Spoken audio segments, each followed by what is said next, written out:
Buondì a tutti e a tutis, da Voleson d'Arzin, il comun che ha l'onor di ospità l'Assemblea di Comunità Linguistica Furlane. Passo all'italiano perché oggi abbiamo un importantissimo convegno dedicato alle trasmissioni radio-televisive in lingue minoritarie, che ha una sua finalità, un suo progetto. È qui con me Ornella Comuzzo, che poi presenterò e si presenterà. Io sono il presidente dell'Assemblea di Comunità Linguistica Friulana e ho l'onore di rappresentare 128 comuni che sono uniti dal fatto di essere riconosciuti ai sensi della legge 482 del 99 come comuni friulanofoni, dove il friulano è di casa. E il compito dell'Assemblea di Comunità Linguistica Friulana non è di poco conto. Da alcuni anni ci si è resi conto che la nostra autonomia speciale, che deriva dal fatto che nella storia il Friuli Venezia Giulia confinava con uno stato straniero dove era presente quello che era il patto dell'Est, e quindi aveva bisogno in qualche modo di un supporto particolare, aveva avuto il riconoscimento come regione a statuto speciale. Oggi la storia si è sviluppata, sappiamo benissimo cosa è successo, insomma non c'è più questo tipo di presupposto. E allora la peculiarità che contraddistingue la nostra regione è sicuramente la coesistenza di diverse minoranze linguistiche, e pertanto l'amministratore regionale, in modo illuminato, ha deciso di dar vita a degli organismi, l'Assemblea di Comunità Linguistica Friulana, che hanno il compito di sviluppare, sostenere la coesione economica, sociale del territorio dove sono presenti le minoranze linguistiche. Ricordo che sono tre: quella ovviamente slovena, quella friulana e quella tedesca. E per dare una concreta attuazione all'organismo dell'Assemblea di Comunità Linguistica si costituisce attraverso delle delibere di consigli comunali, quindi proprio partendo dall'ente più piccolo della nostra struttura statale, parte una delibera che autorizza la nascita dell'organismo. E 128 comuni del Friuli Venezia Giulia hanno già fatto nascere questa assemblea che è stata guidata, e lo saluto perché so essere sicuramente in collegamento, dal mio predecessore Diego Navarria, che si è impegnato a fondo e ha fatto in modo che siano così tanti i comuni che hanno dato vita a questo organismo.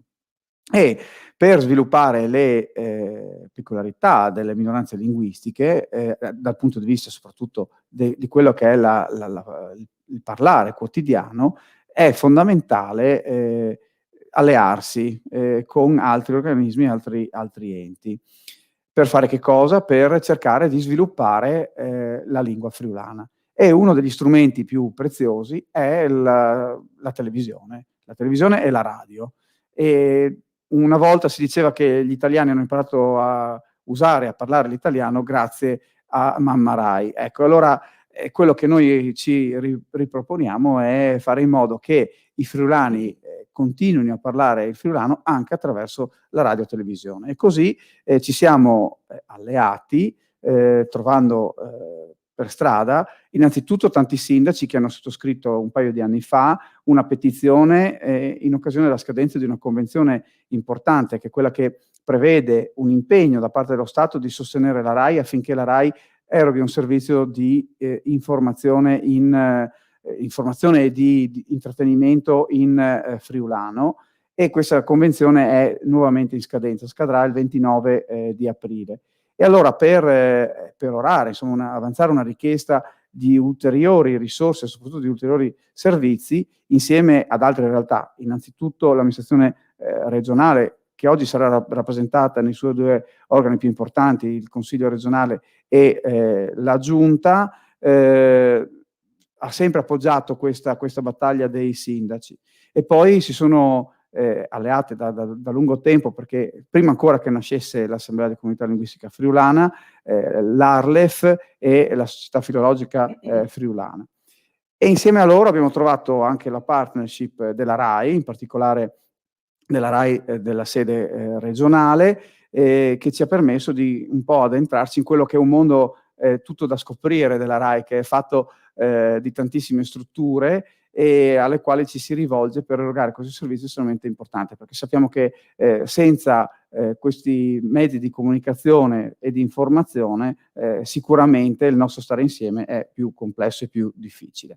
E allora abbiamo dato vita a questo convegno e darei la parola alla mia collaboratrice, diciamo, insieme saremo qui a cercare di intrattenere e rendere anche snello questo percorso, perché andremo veramente a scoprire i tantissimi aspetti dell'impegno della RAI sul territorio nazionale, così magari per trarre spunto e per raccogliere qualche idea su cosa possa essere fatto in più per il nostro Friuli Venezia Giulia, in particolare per il friulano. Ornella.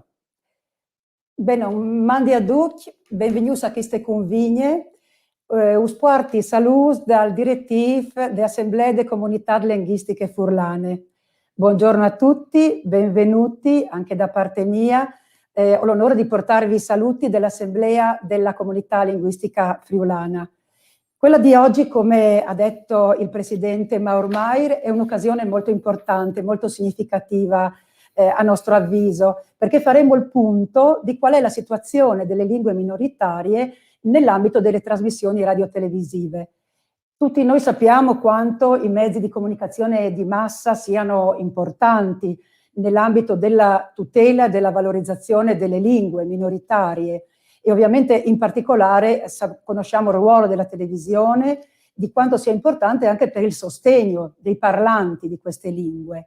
E quindi senz'altro quello che emergerà dai confronti che avremo oggi sarà utile per supportare quella che è la riflessione sulle politiche linguistiche in ambito regionale, anche in vista, come si diceva, delle importanti scadenze che attendono qui la nostra regione.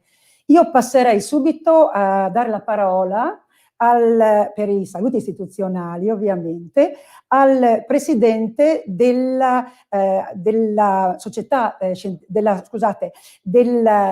al presidente Federico Vicario, che è presidente della Società Filologica Friulana. Il presidente Vicario è professore associato di glottologia e linguistica all'Università di Udine ed è già membro della Commissione per l'insegnamento delle lingue minoritarie del MIUR. Quindi la parola al presidente professor Federico Vicario.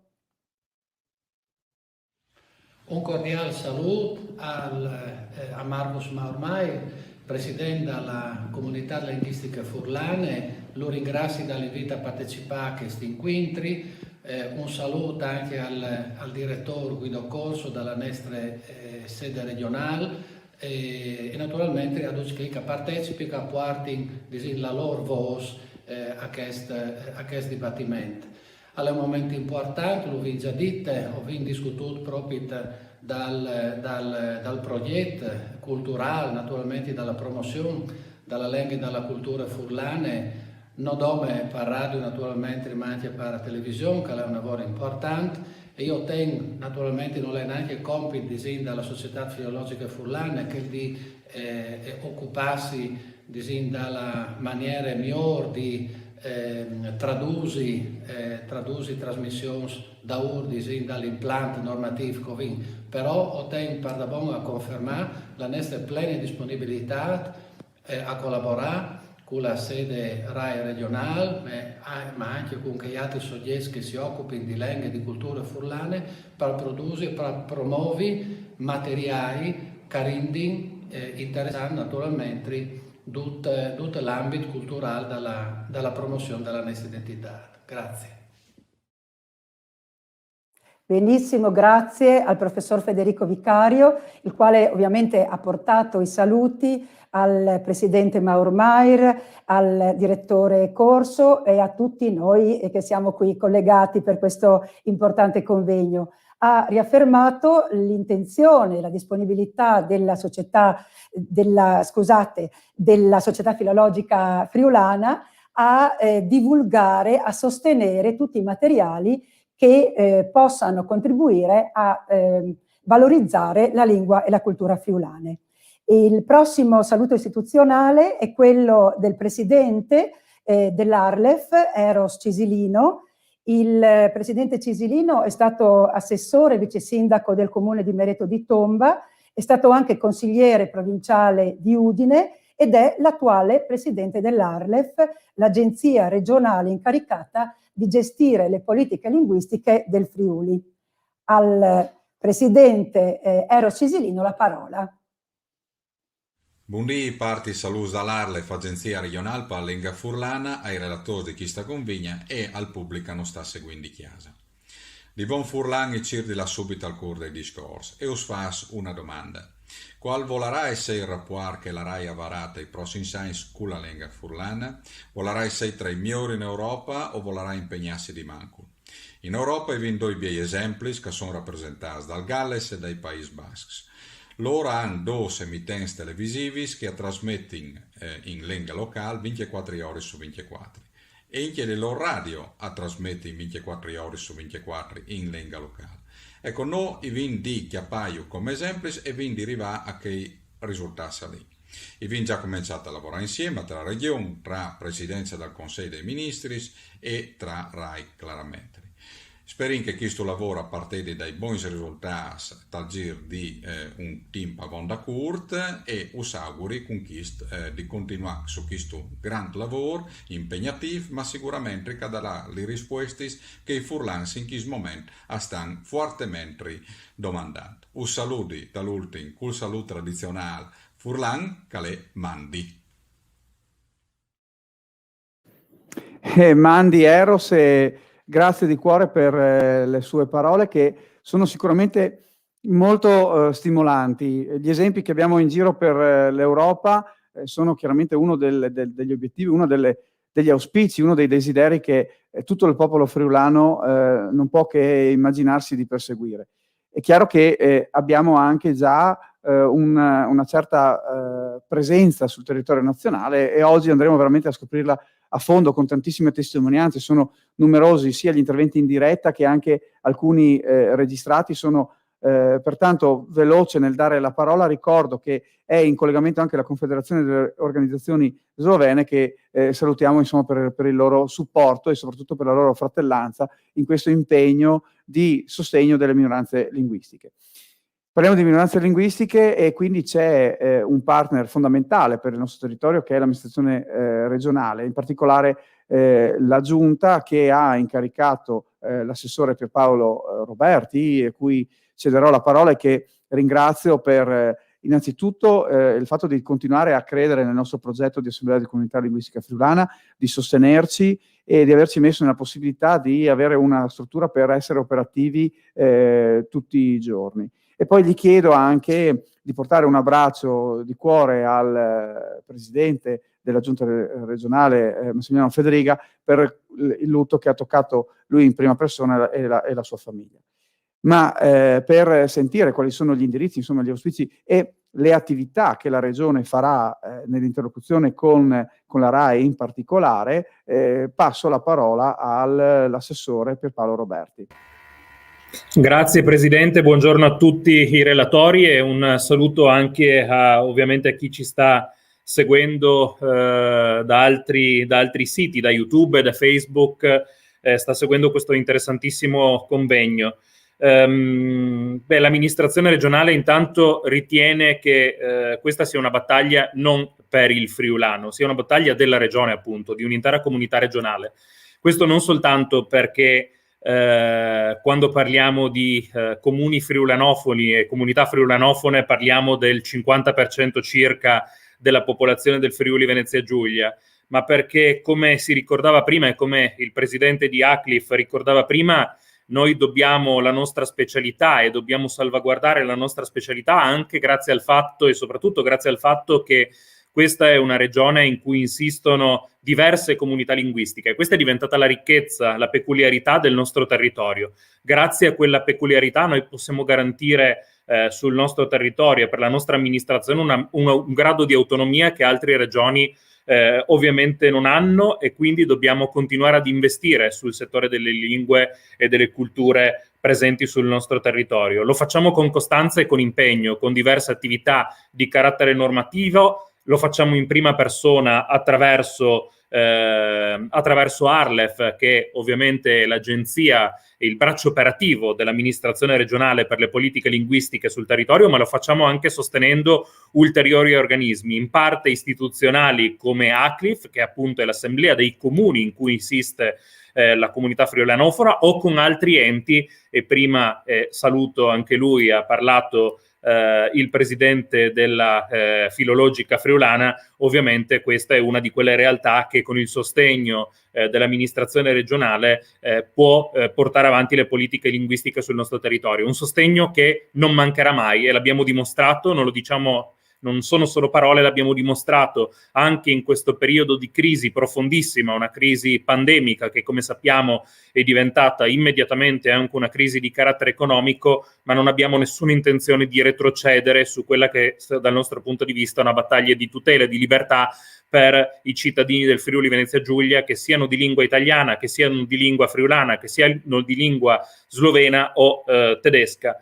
Da dove partire? Beh, intanto so che interverrà verso la fine, ma ovviamente penso che avremo tutti quanti modo di sentire in qualche termine le conclusioni di in particolar modo di chi rappresenta in questo momento la RAI. Questo è un convegno in particolare incentrato sul ruolo della TV pubblica, della televisione pubblica a favore delle lingue minoritarie. Quindi saluto Stefano Luppi, che interverrà dopo, e credo di aver capito anche il dottor Corso, quindi il direttore della sede regionale, che dovrebbe anche lui intervenire. Noi dobbiamo ripartire da dove ci eravamo lasciati. Ci siamo lasciati in settembre, quando abbiamo compiuto un passo importante, un miglioramento importante per quanto riguarda la convenzione sul friulano, per la trasmissione della lingua friulana sui canali della TV pubblica, ma nel momento in cui abbiamo come amministrazione regionale dato il via libera a quella integrazione della convenzione, abbiamo anche detto da subito che quello per noi altro non è che un punto di partenza, e noi lo riteniamo un punto di partenza.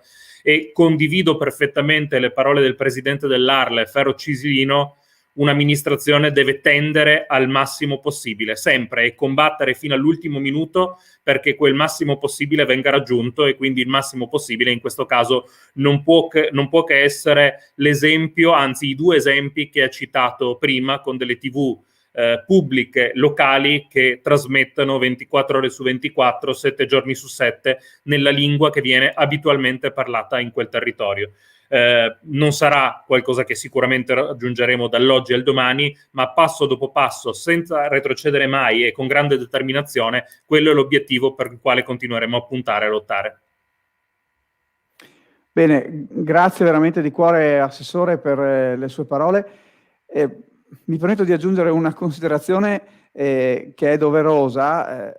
Il canone RAI lo paghiamo tutti, adesso lo paghiamo sicuramente tutti ancora di più, visto e considerato che ce lo mettono in bolletta elettrica, e quindi credo che un territorio che ha così tanti contribuenti alle casse della RAI sia giusto e legittimo che rivendichi, ecco, anche un'attività di intrattenimento e di informazione in friulano, e vedremo che in altri territori attraverso questo convegno questo già accade. Quindi a più di 20 anni dalla 482 veramente con convinzione chiediamo che tutte le istituzioni si alleino per arrivare a questo risultato.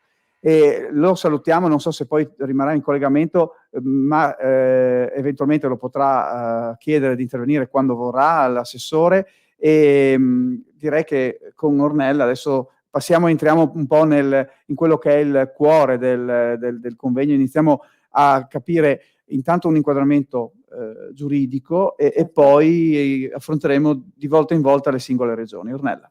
Esattamente, adesso andremo a vedere la situazione di radio, TV e tutela delle minoranze linguistiche in Italia, appunto dal punto di vista giuridico, e lo faremo con la professoressa Antonella Eloisa Gatta, che è giurista, docente a contratto nell'Università degli Studi di Udine. La professoressa è vicepresidente del Corecom Friuli Venezia Giulia, e in questa veste si occupa specificamente della tutela delle lingue minoritarie nella comunicazione e fa parte del gruppo di lavoro sul tema, costituitosi nel 2019 dal Corecom di Valle d'Aosta, Friuli Venezia Giulia, Sardegna e province autonome di Bolzano e Trento, per cui un punto di vista davvero molto interessante. Quindi darei subito la parola a lei, professoressa Eloisa Gatta. La ringrazio, buongiorno a tutti e ringrazio e saluto a nome del presidente del Corecom Mario Trampus per l'invito. Il Corecom Friuli Venezia Giulia tra le sue funzioni ha quella di esprimere pareri su tutti gli atti e le convenzioni stipulati dalla Regione e dagli enti regionali con gli organi di informazione e comunicazione. I comitati delle realtà regionali in cui risiedono le minoranze linguistiche riconosciute e definite parlanti proprio per le caratteristiche di presenza storica sul territorio da un punto di vista etnico e linguistico hanno per la prima volta focalizzato la propria attenzione sulla tutela ma anche sulla valorizzazione delle minoranze linguistiche attraverso la comunicazione. E questo perché ovviamente la lingua non è soltanto un insieme di suoni, parole, grammatica, ma è il risultato di tutti quei connotati storici, sociali, politici che in quanto tali rendono questa una vera e propria chiave di accesso allo studio e alla conseguente comprensione degli eventi che hanno portato all'ordinamento giuridico a comportarsi in un certo modo da un punto di vista legislativo. Affrontare la vastità del panorama giuridico della tutela delle minoranze linguistiche nell'ambito radiotelevisivo in pochi minuti è improbabile. Sicuramente il faro da cui bisogna partire sempre per affrontare il panorama giuridico è la nostra Costituzione, che all'articolo 6 recita che la Repubblica tutela con apposite norme le minoranze linguistiche. 50 anni dopo, nel 1999, la legge 482 riconosce e tutela a livello nazionale in modo organico le 12 lingue minoritarie e all'interno disciplina specificatamente quella che è la normativa in relazione alla comunicazione, quindi alla radio TV, e dichiara che verranno stipulati dei contratti di servizio e delle convenzioni tra il Ministero delle Comunicazioni e la società concessionaria, quindi la RAI, e che il conseguente contratto di servizio assicura le condizioni per la tutela delle minoranze linguistiche nelle zone di appartenenza. Altresì le regioni possono, è il caso del Friuli Venezia Giulia, stipulare appositi accordi con le emittenti locali per trasmissioni televisive e radiofoniche. Come è stato un attimo fa ricordato, il Corecom Friuli Venezia Giulia insieme a Valle d'Aosta, Sardegna e province autonome di Bolzano e Trento hanno istituito proprio un gruppo di lavoro al termine del quale è stato pubblicato un dossier a disposizione di tutti i partecipanti e di tutti coloro che sono interessati, e quindi il Corecom mette a disposizione questo dossier proprio sulla tutela delle minoranze linguistiche nella comunicazione. Analizzando il Friuli Venezia Giulia in particolare e soprattutto quel che è l'ultimo passaggio normativo del Friuli Venezia Giulia, è stato accennato a questo atto integrativo in relazione alla convenzione oramai scaduta e prorogata dell'aprile 2021. Bisogna fare un attimo un piccolo percorso. Esiste un contratto di servizio, il contratto di servizio 2018-2022 prevede e prevedeva, ed è questa la novità, che ci possano essere delle trasmissioni televisive in lingua friulana. È una novità dal momento che precedentemente era prevista la trasmissione radiofonica in lingua friulana e slovena e la trasmissione televisiva e radiofonica, quindi televisiva, per lo sloveno. Con il contratto di servizio 2018-2022 invece si è prevista l'inserimento di lingua friulana nelle trasmissioni RAI. Nelle more la vecchia convenzione non prevedeva la lingua friulana televisivamente parlando.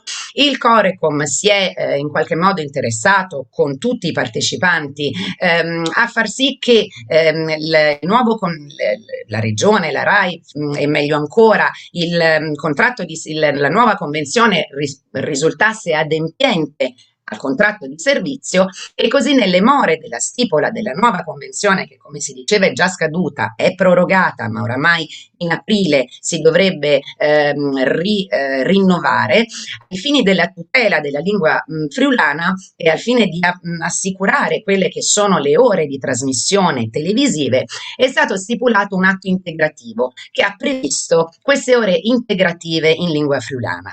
Non so se avete notato, è proprio di qualche giorno fa la partenza di una programmazione RAI, il direttore Corso poi sarà più preciso, programmazione RAI in friulano che affianca la già esistente programmazione televisiva in lingua slovena.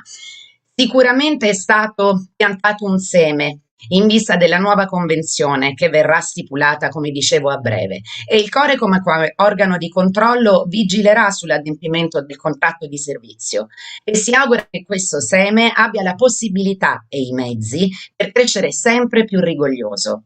Se passo dopo passo stiamo percorrendo, anzi vogliamo percorrere una strada in difesa dell'identità, la lingua comune e radicata nel territorio ci dice chi siamo e da dove veniamo, e come Corecom continueremo ad analizzare e vigilare affinché questo possa essere possibile. Grazie. Beh, grazie mille, dottoressa Antonella Eloisa Gatta. Ci serviva questo inquadramento normativo per capire un po' il contesto, è stata veramente molto chiara, chiarissima, come si dice all'università. Ecco, la ringrazio anche perché il vostro ruolo, questa funzione è preziosa, lo abbiamo compreso, ed è importante che sia efficace proprio nel fare in modo che la convenzione, il contratto di servizio sia effettivamente rispettato. E, in quello che è un diritto. Ecco, questa è la cosa che io mi porto a casa sempre, no? E me l'ha insegnato prima di tutto proprio il mio predecessore Diego Novaria. È un diritto quello che hanno le minoranze linguistiche di vedere utilizzato lo strumento della televisione pubblica per mantenere la lingua del proprio territorio in un'Europa che vuole essere l'Europa dei popoli. Questo credo che sia una cosa fondamentale, quindi non contrastando l'omologazione, l'idea di un'Europa omologata al servizio solo del consumo. Ecco, credo che questo tipo di lavoro che stiamo facendo, il convegno che stiamo portando avanti, abbia questa funzione. Quindi per quello dico, sembra una cosa banale, no? In un momento in cui ci sono tantissime altre preoccupazioni, e assolutamente lo sono anche di tutti quanti noi, però dobbiamo guardare anche oltre, guardare avanti e cercare proprio di fare in modo che la televisione dia questo servizio. Quindi la ringraziamo e le auguriamo veramente buon lavoro, e ce ne sarà, perché ci auguriamo con la nuova convenzione che ci siano delle ulteriori integrazioni, ulteriori cose da controllare, quindi un maggior servizio per quanto riguarda il friulano e non solo in televisione. E come ha anticipato la dottoressa Gatta, la RAI regionale ha ottenuto delle risorse aggiuntive con il nuovo contratto, con l'integrazione del contratto in attesa della nuova convenzione, e vediamo i primi frutti. E così lancio un video molto carino di Antonello Dose. Ringrazio la sede regionale di avercelo messo a disposizione. Antonello Dose è un conduttore radiofonico ed è autore televisivo. Il suo nome è sicuramente legato alla trasmissione Il ruggito del coniglio, e lo conosceremo nella sua parlata friulana, che ci racconterà un po' quelle che sono il palinsesto attuale che la RAI mette a disposizione. Quindi lancerei il video. Mandi, sono Antonello Dose e volevi dirti che di qualche mese in ca sul canale 103 dal Digital Terrestri tu puoi disvio di scartoni animati, documentari, spettacoli teatrali e addirittura una sitcom, tutti in lingue furlane, le nostre lingue. Martas alle 12:20 dopo di misdì e alle 9:50 di sera, e in repliche Vinars sempre alle 12:20 dopo di misdì e alle 9:40 di sera. E se non tu conosci anche il Furlan, la sede regionale de RAI ti propone un corso di conversazioni in Pirulis di 90 secondi. Cumò no tu has plus scusis, cumò la televisione par Furlan, in onde su RAI 3 bis, canal 103 dal Digital Terrestri. Eccoci qui, dottor Guido Corso. la saluto adesso, non l'ho detto prima, in premesso, insomma, io la ringrazio veramente per la collaborazione che ci sta dando e per il lavoro che state svolgendo. Abbiamo visto Antonello Dose, insomma, alcune cose stanno accadendo e questo è il frutto del lavoro di tante mani, ma sicuramente tra i protagonisti c'è anche lei, dottor Guido Corso. Io ricordo alcune cose, insomma, ecco, ci siamo dette più volte, insomma, una su tutte mi piacerebbe così adesso lanciare un appello, e volevo già farlo prima con l'assessore Roberti, no? Ecco, la sede di Udine, sappiamo che la regione ha inglobato in qualche modo anche delle strutture con la chiusura delle province. Ecco, sarebbe veramente auspicabile che la sede di Udine della RAI avesse, ecco, ospitalità in un palazzo in centro a Udine, proprio perché così sarebbe un bel segnale anche proprio di attenzione alla comunità udinese. Ma questa è una provocazione, adesso ritorniamo al convegno, ecco, quindi a lei la parola. Ringrazio, Presidente, ringrazio l'Assemblea della Comunità Linguistica Friulana per avermi dato questa opportunità di parlarvi delle attività della sede regionale.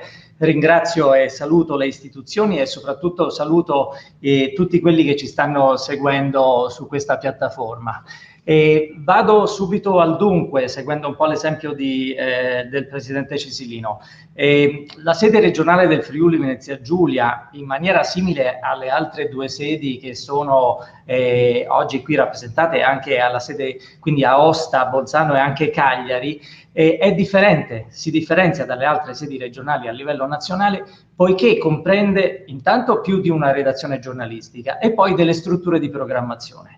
Quindi, oltre alle attività comuni a tutte le sedi regionali, i giornali radio regionali, Buongiorno Regione, 2 edizioni del telegiornale e quelle breve della notte, qui si realizzano trasmissioni per le minoranze e il territorio regionale, in base appunto, come è stato detto, a una convenzione tra la RAI e la Presidenza del Consiglio dei Ministri, che ad oggi prevede, a fronte di un contributo annuo di poco più di 12 milioni, che la sede realizzi e trasmetta annualmente non solo informazione giornalistica, ma soprattutto programmi di taglio culturale, educativo e di intrattenimento, formati che, appunto, ad integrazione dell'informazione, bene aderiscono ad adempiere con efficacia alla missione di tutela e valorizzazione delle lingue del territorio, anche perché dirette a diverse fasce di pubblico. Nello specifico, a fronte di questa convenzione, la sede RAI del Friuli Venezia Giulia realizza circa 4.500 ore di informazione e programmazione radiofonica in lingua slovena. Quindi, oltre all'offerta informativa, programmi di cultura, di intrattenimento, di musica, radiodrammi, divulgazione scientifica, programmi per ragazzi, un vero e proprio canale radiofonico generalista con un'offerta di circa 12 ore al giorno, di cui ci parlerà con maggiore dettaglio tra poco la dottoressa Repins. Dopodiché produciamo e realizziamo quasi 1.700 ore di informazione e programmazione radiofonica di attualità e approfondimento in lingua italiana sulle frequenze di Radio 1 in distacco regionale e su onda media per la parte rivolta agli italiani di Slovenia e Croazia. Faccio presente che Radio 1 in Friuli Venezia Giulia ha indici di ascolto molto più alti che a livello nazionale. A livello nazionale Radio 1 è sesta di solito per indici di ascolto, in Friuli Venezia Giulia è prima, proprio secondo me grazie ai programmi dedicati alla realtà regionale, 4 ore al giorno circa, che spaziano anche in questo caso dalla musica, alla scienza, all'intrattenimento, alla storia, all'attualità, alle rubriche di servizio, ovviamente oltre all'informazione.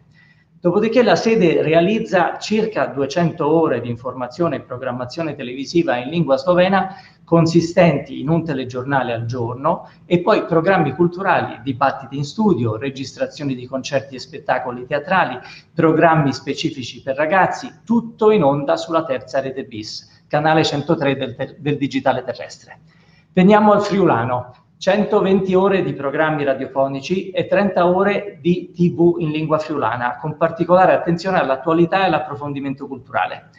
Anche grazie e all'impegno ed attenzione della Direzione Relazioni Istituzionali RAI e soprattutto del suo direttore, che saluto e ringrazio, dottor Luppi, che ci dedica grandissima attenzione, abbiamo infatti dallo scorso ottobre, in base a un accordo integrativo, come ricordava anche la dottoressa Gatta, con la PCM aumentato di 30 ore la produzione radiofonica e abbiamo iniziato le trasmissioni televisive.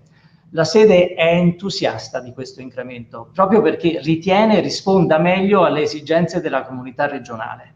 Questo obiettivo è stato raggiunto, lo dico chiaramente, a fronte di un costante dialogo e lavoro di squadra con l'Arlef, con l'Assemblea della Comunità Linguistica Friulana, con gli enti culturali come la Filologica Friulana e non ultime le istituzioni regionali e politiche. Siamo coscienti, lo avete detto tutti, delle aspettative rispetto a una maggiore futura produzione con anche una diversificazione dei formati, ma allo stesso tempo riteniamo che questa ambizione possa essere soddisfatta solo attraverso un eventuale lavoro graduale che preveda anche, come diceva il presidente Maurmai, un potenziamento di risorse tecnologiche umane soprattutto presso il nucleo distaccato ad Udine.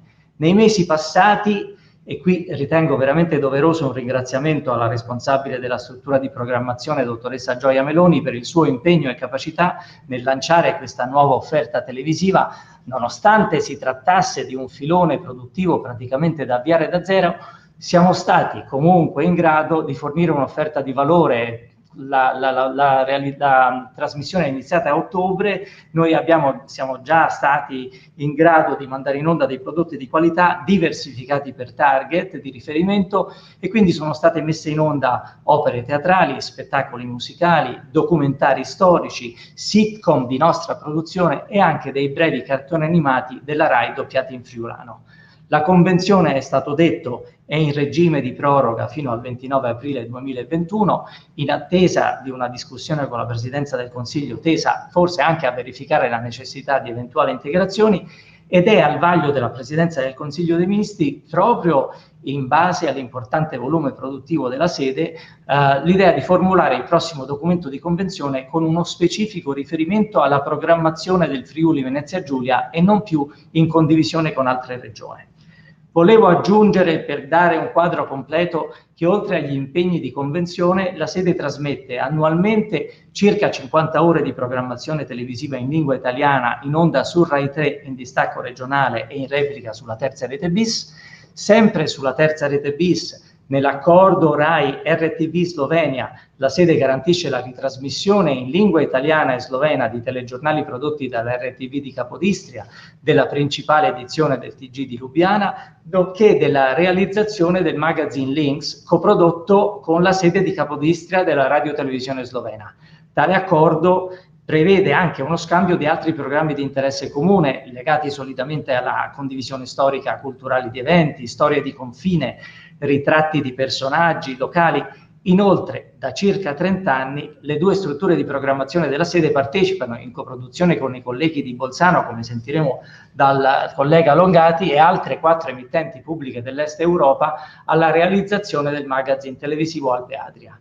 La redazione giornalistica italiana, infine, realizza Est-Ovest, una rubrica giornalistica settimanale prodotta in collaborazione con la sede di Bari e con il supporto finanziario da parte della Regione Friuli Venezia Giulia, dedicata ai paesi dell'Est Europa, verso i quali la sede è tradizionalmente ponte di collegamento culturale.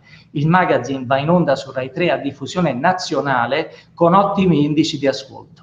I nostri programmi radiofonici sono da tempo disponibili in forma di podcast all'interno del nostro sito e insieme a Radio Rai e Rai Digital stiamo lavorando affinché siano disponibili anche nella piattaforma Rai Play Sound, recentemente annunciata che dovrebbe essere varata tra qualche mese. Stiamo anche lavorando per rendere disponibile la nostra offerta televisiva su Rai Play, al fine di fornire agli ascoltatori e telespettatori in regione, ma anche ai numerosissimi corregionali e residenti all'estero, la fruizione on demand dei nostri programmi. Come avete visto, il lavoro in sede è molto consistente ed apprezzato dagli spettatori e ascoltatori regionali. Questi risultati sono raggiunti grazie a un lavoro di squadra e per questo ritengo veramente giusto ringraziare anche in questa sede sia i due capi redattori, Rino Giusa e Marco Taucer, sia le due responsabili delle strutture di programmazione, Gioia Meloni e Martina Repins, ovviamente insieme a tutti i dipendenti della sede. Io vi ringrazio per l'attenzione e mi resta da dire mandi.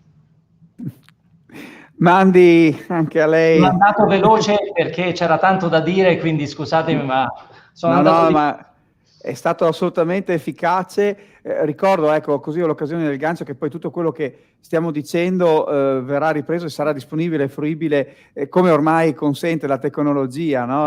Rai 3 bis. Ecco, anche noi abbiamo il nostro Acclif bis che permetterà, insomma, a chi è curioso di andare a risentire tutti gli interventi, quindi grazie mille per questa illustrazione che dà il senso, ecco, di un lavoro, di una sede regionale preziosa, che siamo contenti veramente di avere e che rivendichiamo con convinzione.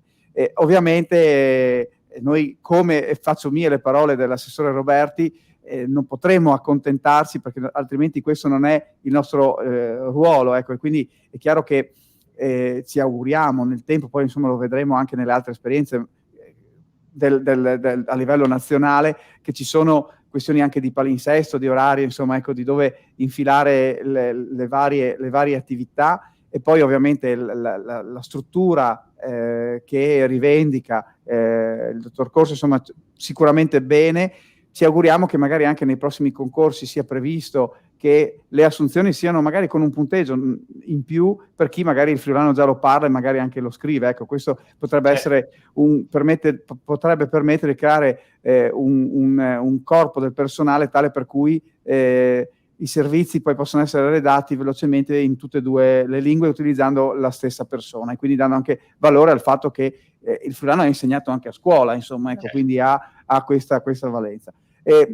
Credo che faccia piacere sapere, ecco, la condivisione anche da parte dei sindacati. Ho qui una nota che è arrivata, il sindacato lavoratori comunicazione della CGIL del Friuli Venezia Giulia, Paolo Angiolini, che saluta il direttore Corso e vuole in qualche modo sottolineare che difendiamo e sosteniamo le culture locali, ricchezza del paese. La RAI deve dare voce a tutte queste realtà e credo che, insomma, in qualche modo si stia dimostrando che questa sensibilità c'è. E allora adesso, Ornella, credo che passiamo di ospite. Ringraziamo di nuovo Guido Corso, che ci continuerà a seguire sicuramente, anche perché gli ospiti parecchi ce li ha segnalati lui, quindi vorrà sentire che cosa hanno da dire, e passiamo così a dare un'occhiata anche prima di ritornare in Italia, avere una carrellata a livello nazionale.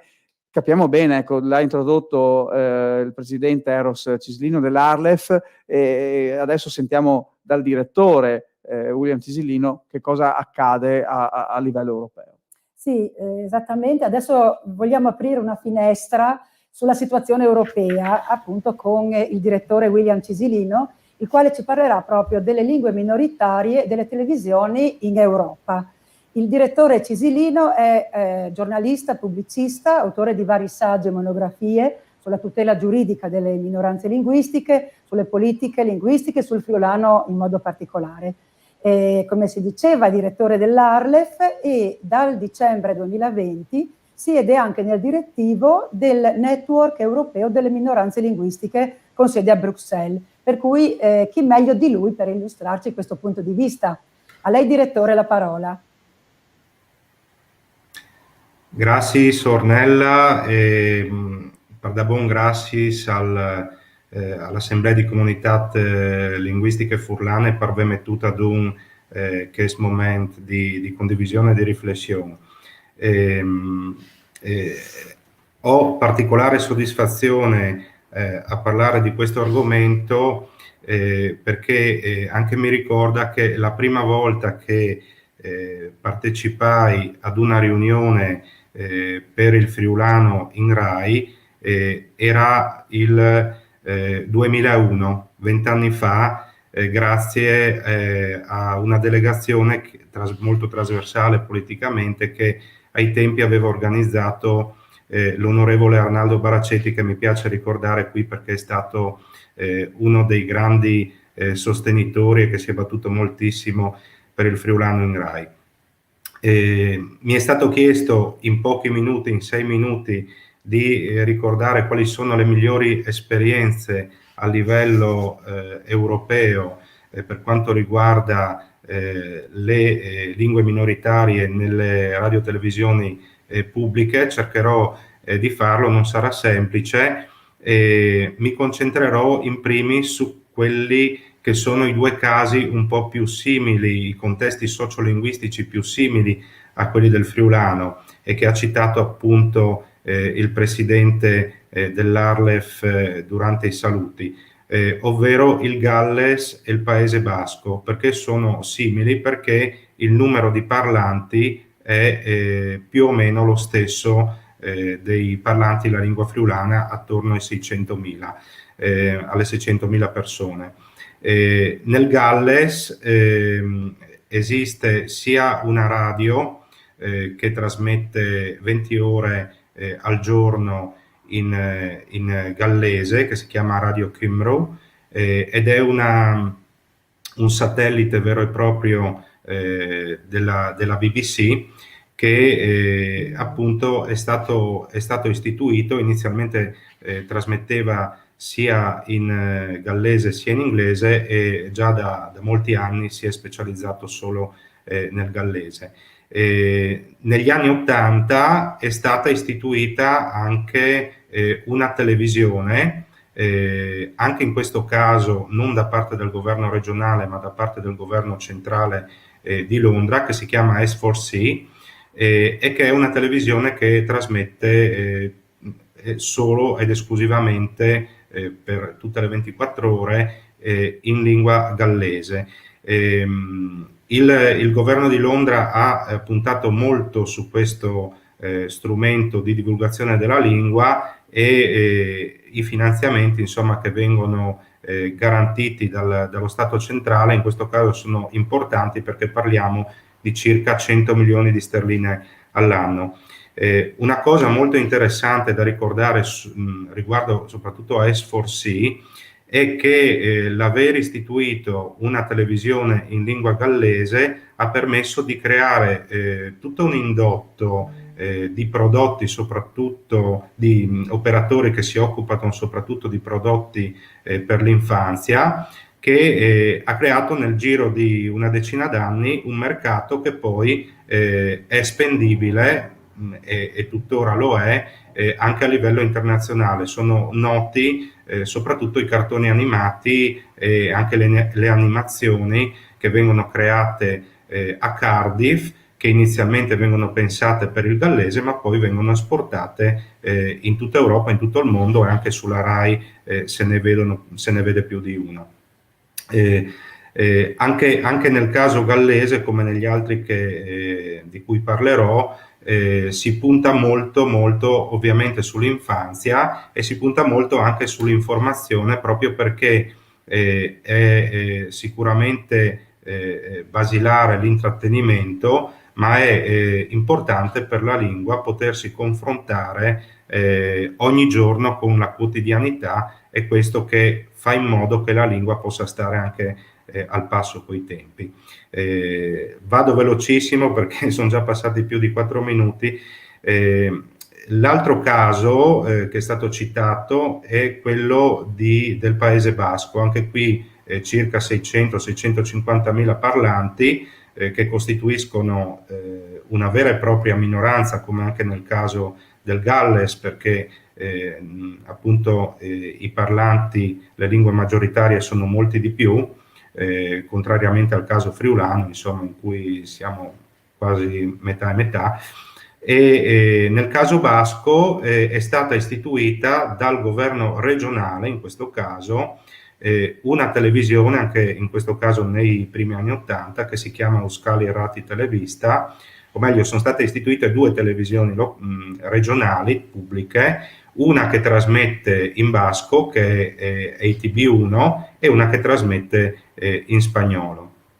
E anche questa televisione, come S4C, si concentra moltissimo sulle trasmissioni per l'infanzia e sulle trasmissioni informative, e un occhio di riguardo viene posto anche sulle trasmissioni per i giovani, tant'è vero che se passiamo alla radio, nel Paese Basco esiste sia una radio generalista che trasmette 24/24 in basco, che si chiama Euskadi Irratia, ma esiste anche un'altra radio che si chiama Euskadi Gaztea, che trasmette solo ed esclusivamente musica e trasmissioni in basco per i giovani e per le giovani generazioni.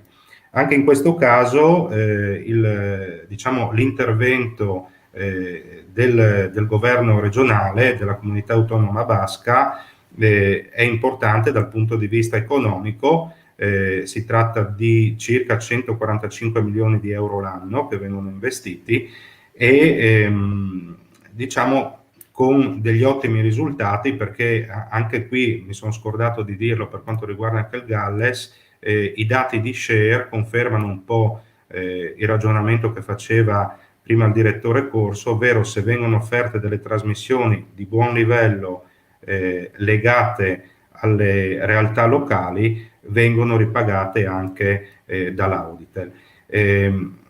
Vado velocemente verso la conclusione ricordando che ci sono anche altre realtà di eccellenza in Europa. Voglio ricordare la radiotelevisione pubblica che trasmette in Frisone in Olanda, nell'omonima regione. Voglio ricordare l'ottima esperienza della radio e della televisione romancia in Svizzera, e in entrambi i casi parliamo appunto di realtà, soprattutto nel secondo caso, che sono inserite all'interno della radiotelevisione pubblica di Stato. Concludo ricordando il caso catalano, che forse come sempre è quello più avanti rispetto agli altri, in cui vi sono ben 6 televisioni che fanno capo alla regione catalana, che trasmettono in catalano 24/24,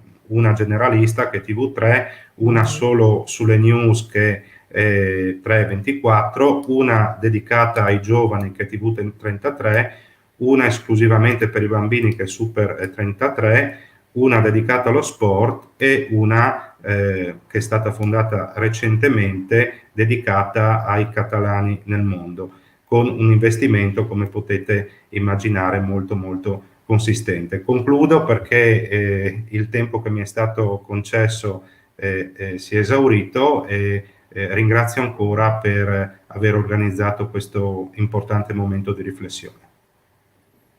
Beh, noi ringraziamo te, William, invece per questa carrellata. È chiaro che il tema che hai sviluppato richiederebbe forse, e magari lo faremo in un futuro prossimo, anche un approfondimento ancora più forte per capire che cosa sta accadendo a livello europeo. E ti ringrazio anche perché almeno a me lasci 2 suggestioni. La prima è il fatto di pensare a una produzione in lingua minoritaria, che è una cosa che tante volte forse neanche noi ci immaginiamo la costruzione dei lavori in italiano e poi vengono tradotti in friulano o in altre lingue, quindi invece questa è una cosa molto, molto importante e credo forse si ritrovi in alcuni aspetti in alcune altre regioni della nostra Italia. E poi l'altro aspetto che mi permetto di mettere in evidenza, e poi passo la parola all'intervento successivo, è quello dell'intervento dei privati. Ecco, anche su questo forse come Assemblea di Comunità Linguistica potremmo immaginare di fare qualcosa proprio per stimolare anche, far comprendere anche al mondo delle televisioni private, delle radio, in realtà quelle già ce ne sono per fortuna anche in Friuli Venezia Giulia, ricordo Radio Onde Furlane soprattutto, insomma, che ci supporta, però anche il mondo dei privati può fare qualcosa di prezioso. Quindi grazie ancora per il tuo contributo, continueremo insomma a collaborare assieme, anche perché siete il nostro punto di riferimento. Complimenti per tutte le attività che fate proprio per la salvaguardia e la valorizzazione del friulano.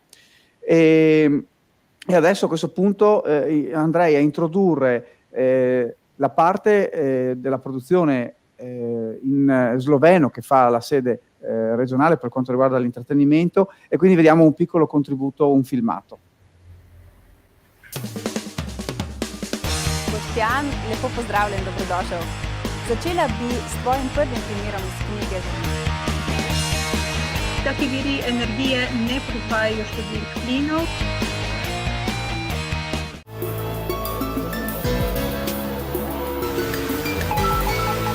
V tokratni oddaji projekt za vzpostavitev zdravih in trajnostnih delovnih mest omogoča izboljšanje produktivnosti v podjetjih in razbremenitev državne blagajne.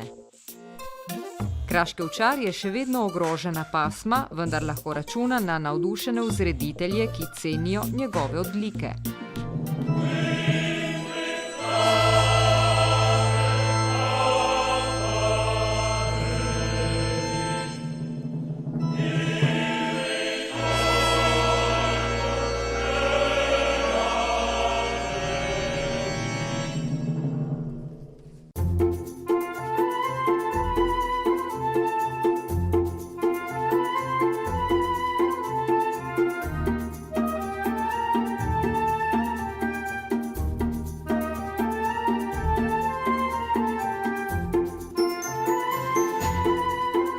Čarolija.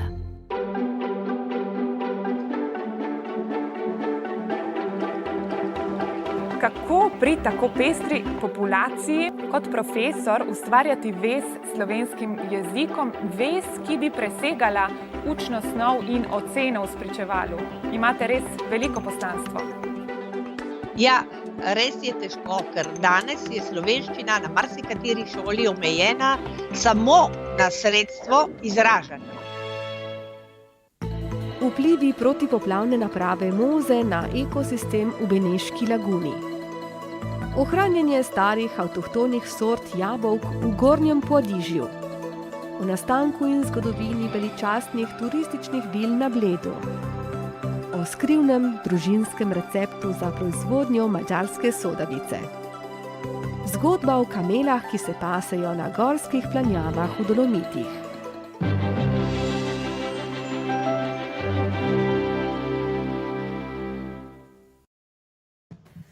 Ecco, credo una varietà veramente nutrita di opportunità di intrattenimento e anche di informazione. Siamo in un convegno e quindi utilizzando la tecnologia chiediamo un intervento. Mi pare che il direttore corso voleva dire qualche cosa. Volevo agganciarmi a quello che avete detto sia lei, Presidente, che il dottor Cisilino sul concetto che se si realizzano programmi di qualità per il pubblico regionale, poi molto spesso questi programmi possono essere validi per l'ambito nazionale ma anche internazionale. Ne faccio alcuni esempi proprio recenti. Abbiamo recentemente dato a Rai Storia 2 documentari, uno realizzato dalla struttura di lingua slovena e uno realizzato dalla struttura di lingua italiana, che sono andati in onda su Rai Storia. E sempre recentemente un nostro cartone animato in lingua slovena realizzato all'interno di un percorso fatto con la European Broadcasting Union è andato in onda su BBC. Quindi voglio dire, siamo una sede regionale, ma il prodotto che vogliamo fare è un prodotto di qualità ed è valido ovunque.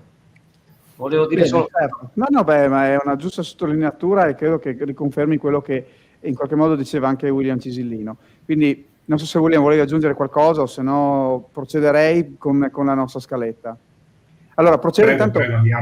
Mi piace sottolineare che abbiamo delle segnalazioni di ascolto anche da Aosta e dalla Sardegna, quindi siamo veramente un convegno a livello nazionale, Ornella, ecco. E poi stanno arrivando anche dei messaggi, l'Unione Culturale Economica Slovena, il servizio radio TV assume per le nostre comunità un valore aggiunto di collante linguistico e culturale. Seguiamo con interesse. E poi c'è qualche appello, ecco, Francesco Fonta che ci dice è necessaria l'istituzione di un centro di produzione e redazione permanente per le lingue minoritarie del Friuli Venezia Giulia con sede a Udine o a Trieste.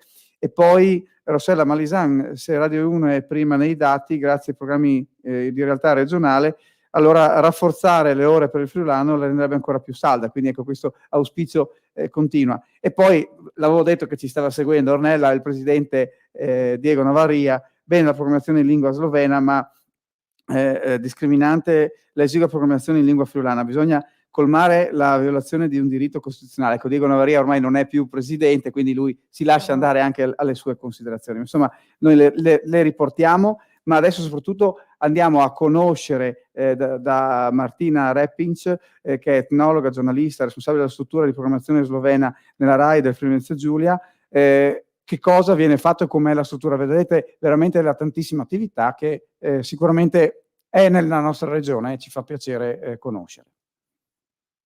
Buongiorno, grazie agli organizzatori, un saluto agli ospiti, ai colleghi e agli amici. Come da convenzione con la PCM, la RAI produce nel Friuli Venezia Giulia più di 4.500 ore di programmi radiofonici e circa 220 ore, sono 208 da convenzione, di programmi in lingua slovena. La storia della radio slovena parte ufficialmente nel 1945, la TV nella primavera del 1995. La radio viene trasmessa su canale autonomo, anche per la TV viene aperta proprio nel 1995 una rete ad hoc, la 103, conosciuta ora come RAI 3 bis. Il palinsesto radiofonico prevede quotidianamente 12 ore e mezza di programma, per la TV invece è previsto un TG di 20 minuti quotidiano, mentre i diversi programmi vengono concentrati nel fine settimana. Radio, durante la giornata sono 7 gli appuntamenti dell'informazione per un totale di circa 2 ore. Le ore rimanenti vengono coperte appunto con programmi a cura della struttura di programmazione in lingua slovena. TV, il monte ore a disposizione, circa 70 ore annuali sono a cura dei programmi, le rimanenti 140 ore sono prodotte dalla redazione informativa slovena.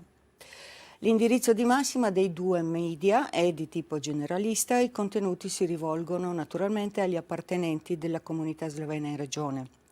Quindi la conditio sine qua non è naturalmente la lingua.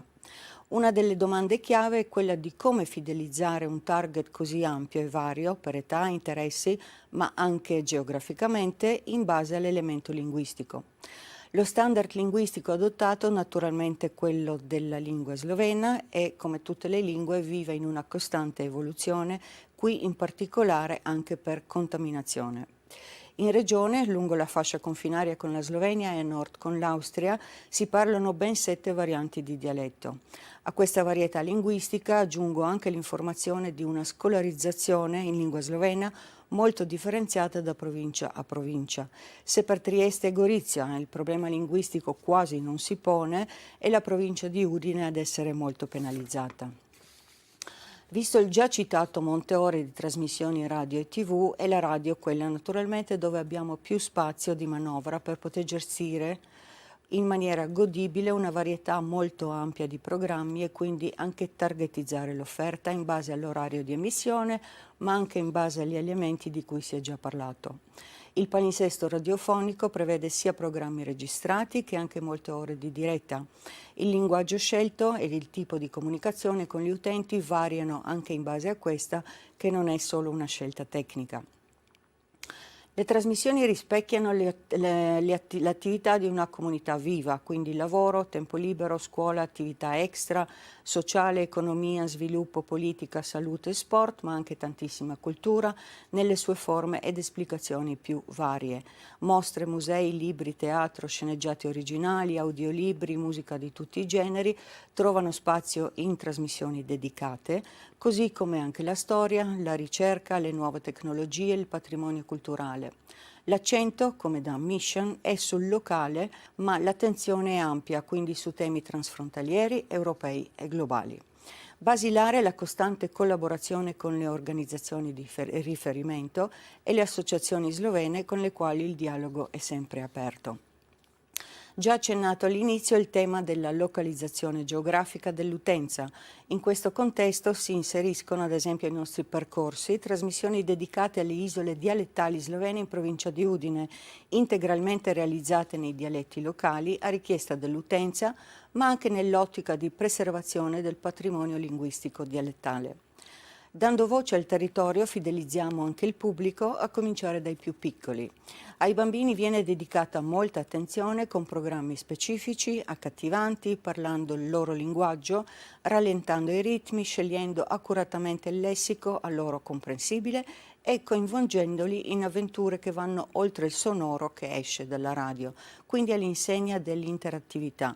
Gli appuntamenti radiofonici dedicati sono quotidiani. Il feedback che riceviamo da loro, dai loro insegnanti o dai genitori o l'esperienza che con i ragazzi abbiamo vissuto durante il periodo più scuro del lockdown pandemico è indescrivibile. Compito dei programmi quindi non mera informazione ma approfondimenti tematici con approccio inclusivo.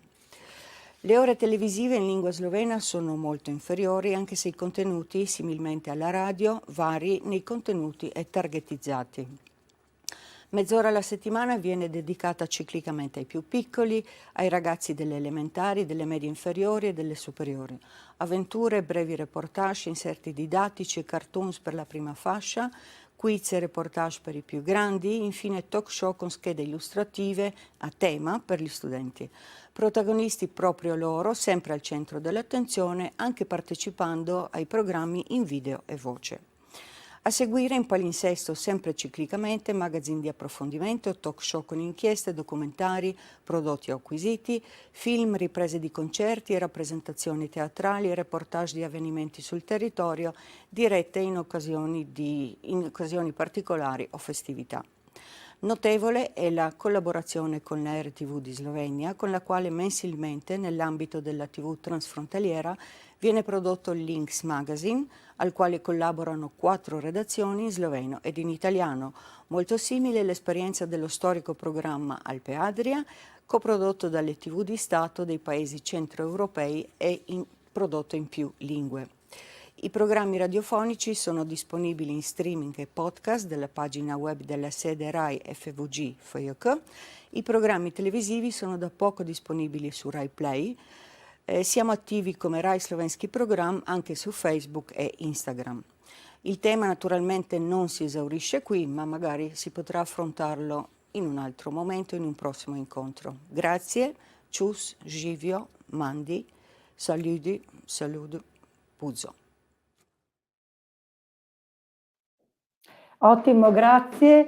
Ci tengo a ricordare che sono collegati con noi anche diversi sindaci del Friuli Venezia Giulia, che ovviamente ringraziamo, ci fa molto piacere questa loro presenza. Ecco, in merito al contributo che abbiamo appena ascoltato, direi che siamo veramente entusiasti e felici di questa ricchezza di programmazione. Direi che mi ha colpito molto il fatto che i programmi siano quotidiani, ci sia quindi questa presenza costante, che ci sia questa varietà di generi, con attenzione particolare ai bambini, come abbiamo ascoltato, e con una adeguata proposta proprio adatta alle loro età. E poi è molto interessante anche la copertura sui vari social, quindi veramente un esempio da ammirare innanzitutto e da copiare se possibile. Ecco, passiamo adesso a una regione italiana, l'Alto Adige, un'azienda a 3 lingue, quindi italiano, tedesco, ladino. Abbiamo con noi il direttore della sede Rai di Bolzano, Vittorio Longati, che ovviamente salutiamo. Il direttore è stato per 7 anni responsabile nazionale della pianificazione operativa della produzione televisiva Rai e dall'agosto del 2013 è direttore della sede di Bolzano. Per cui, direttore, con lei iniziamo una panoramica sulla situazione italiana. Sì, grazie, buongiorno a tutti, un saluto a tutti i relatori, a tutti coloro che sono collegati. Io devo dire questo, il 7 febbraio 2016 la televisione in lingua tedesca della Rai ha compiuto 50 anni, quindi il 7 febbraio del 66 nacquero le trasmissioni in lingua tedesca della Rai, si sono inserite in una programmazione radiofonica, in un quadro normativo che ancora non c'era, ma che le trasmissioni radiofoniche sono cominciate molto prima, non è il caso di far storia, Ma poi queste trasmissioni in lingua tedesca sono state seguite brevemente dalle trasmissioni in lingua ladina, radio e televisive, e poi anche per le minoranze slovene e francese che noi sappiamo. Devo dire che le trasmissioni in lingua tedesca sfruttano per la loro diffusione un canale radiofonico praticamente dedicato, dove si inseriscono anche le trasmissioni ladine, e anche un canale televisivo che curiosamente ha lo stesso numero di Rai 3 bis del Friuli Venezia Giulia, il 103, che si chiama Rai Südtirol, e anche siamo molto attivi su sito internet dove sono disponibili tutti i programmi on demand, sia radiofonici che televisivi, in tutte e tre le lingue. Ecco, diciamo che in questi decenni, in questi 50 anni, in questi ultimi 50 anni, quando è nata la televisione, è sempre cresciuta, sia a livello tecnologico che anche informativo, l'attività della sede Rai di Bolzano, e che ha permesso comunque di creare un modello almeno in campo nazionale unico. Voi sapete che queste trasmissioni si basano sì su una convenzione, ma si basano anche su un quadro normativo forte. La legge 691 del 73 dice non solo quanta deve essere la quantità dell'offerta, ma dice addirittura la qualità. È un discorso che ho sentito già appena adesso fatto. Chi fa le trasmissioni, per le trasmissioni in lingua tedesca e per le trasmissioni in lingua ladina, è necessario che siano create e realizzate da personale di madrelingua. Ora pregherei, se è possibile, di mandare in onda la slide che ho mandato, che riguarda il numero di ore che vengono realizzate ogni anno in autonomia locale dalla sede Rai di Bolzano, quasi 1500 ore televisive e quasi 6500 radiofoniche, divise per le tre lingue. Come vedete, Rai Südtirol trasmette 5.444 ore di radio, 775 televisione, Rai Alto Adige, che ha i canali in lingua italiana 5,56 e 6,61, e la Rai Ladinia, che è il canale in lingua ladina, ha queste tre linee. Se vogliamo vedere le ulteriori slide, solamente per il palinsesto, solo uno sguardo, guardate com'è il palinsesto della sede radiofonica, le trasmissioni in giallo, le trasmissioni tedesche, in rosa quelle ladine e in celeste quelle italiane, e anche quello televisivo, mentre non manderei l'ultima slide che terrei per ultimo. Ecco, quello che volevo dire è che l'offerta è generalista e ha una forte componente di informazione. Diciamo che la radio in lingua tedesca propone 17 notiziari al giorno e ha anche 2 spazi di approfondimento ogni giorno.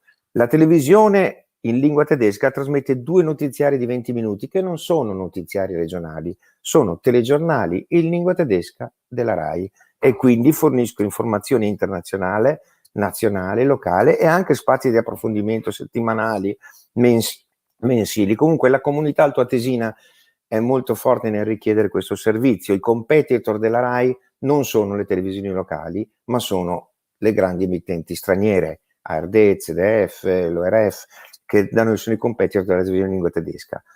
La radio in lingua ladina ha 2 spazi informativi ogni giorno, a mezzogiorno e nella serata, e 2 notiziari al giorno, brevi, ma che comunque anche questi sono notiziari nazionali, non sono notiziari nazionali e internazionali, sono i telegiornali della Rai in lingua ladina, che hanno approfondimenti 2 volte a settimana.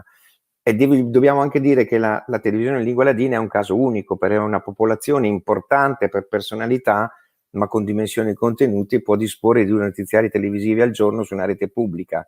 Credo che sia un caso molto così.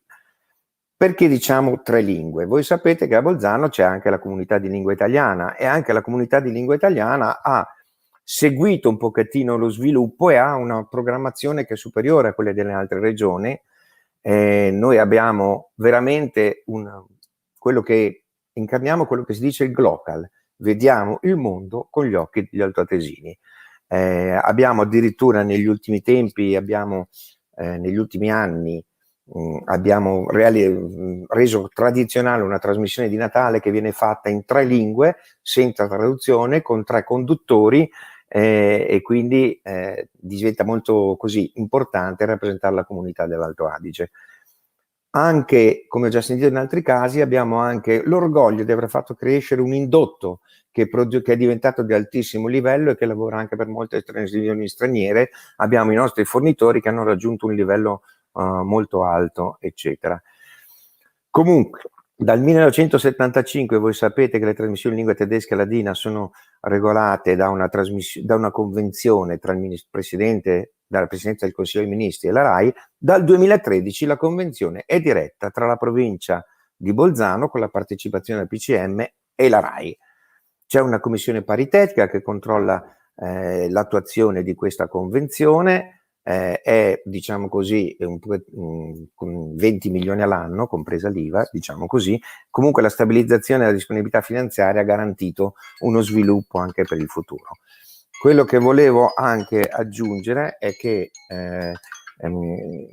è talmente, come si dice, curiosa questa attività della sede RAI di Bolzano, che è con orgoglio che dico, se si può presentare anche l'ultima slide, scusate.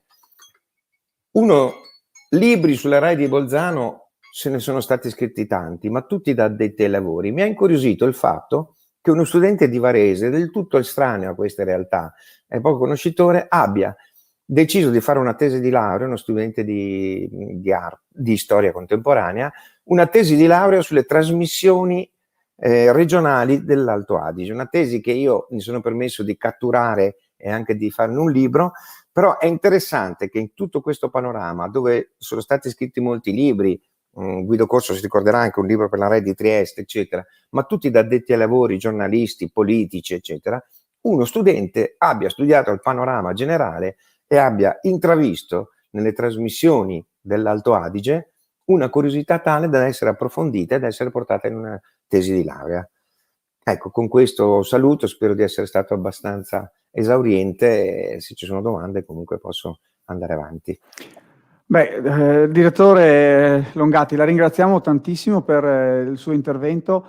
È chiaro che stiamo parlando di una realtà che ha una storia dietro che parte dalla fine della Seconda Guerra Mondiale. C'è stata un'evoluzione tale per cui avete sempre avuto una grossa attenzione da parte dello Stato, ma sapete anche mettere a frutto le risorse che vi vengono riconosciute. È chiaro che il caso diciamo, cui noi possiamo guardare con maggior favore è quello proprio della minoranza linguistica ladina, anche se come ha già detto qualche altro relatore, in Friuli Venezia Giulia la lingua friulana è parlata in maggioranza, ecco, da parte della popolazione, quindi dovrebbe esserci questo percorso, ma sappiamo anche benissimo, e noi non vogliamo togliere nulla agli amici sloveni, anzi, insomma, loro sono da tutelare, insomma, ecco, da salvaguardare la loro lingua, ma anche noi abbiamo l'ambizione, insomma, ecco, che soprattutto su un aspetto, è quello dell'informazione, i dati che ci ha fornito, è chiaro che ci fanno venire l'acquolina in bocca, ecco, rispetto a quello che è l'ambizione. Io ricordo solo i dati della televisione ladina. In ladino sono 123 ore annuali di televisione, 366 di radio, ecco, ce le ha ricordate prima il dottor Corso, noi siamo a 30 e 120, ecco, quindi ha ben detto l'assessore Roberti, dovremo spingere per cercare di avere qualcosina in più. E niente, io la ringrazio, se può rimanere collegato eventualmente per le domande che possono arrivare anche da parte di chi ci ascolta da casa. E siccome da casa ci hanno scritto Andrea Marmai, si dovrebbe parlare anche di informazione, GR, TG, mi sembra che l'abbiamo appena detto, in friulano, e non solo di intrattenimento. E allora ci stiamo avvicinando all'ora di pranzo e quindi ci viene l'acquolina in bocca a vedere un servizio come quello che sto per lanciare.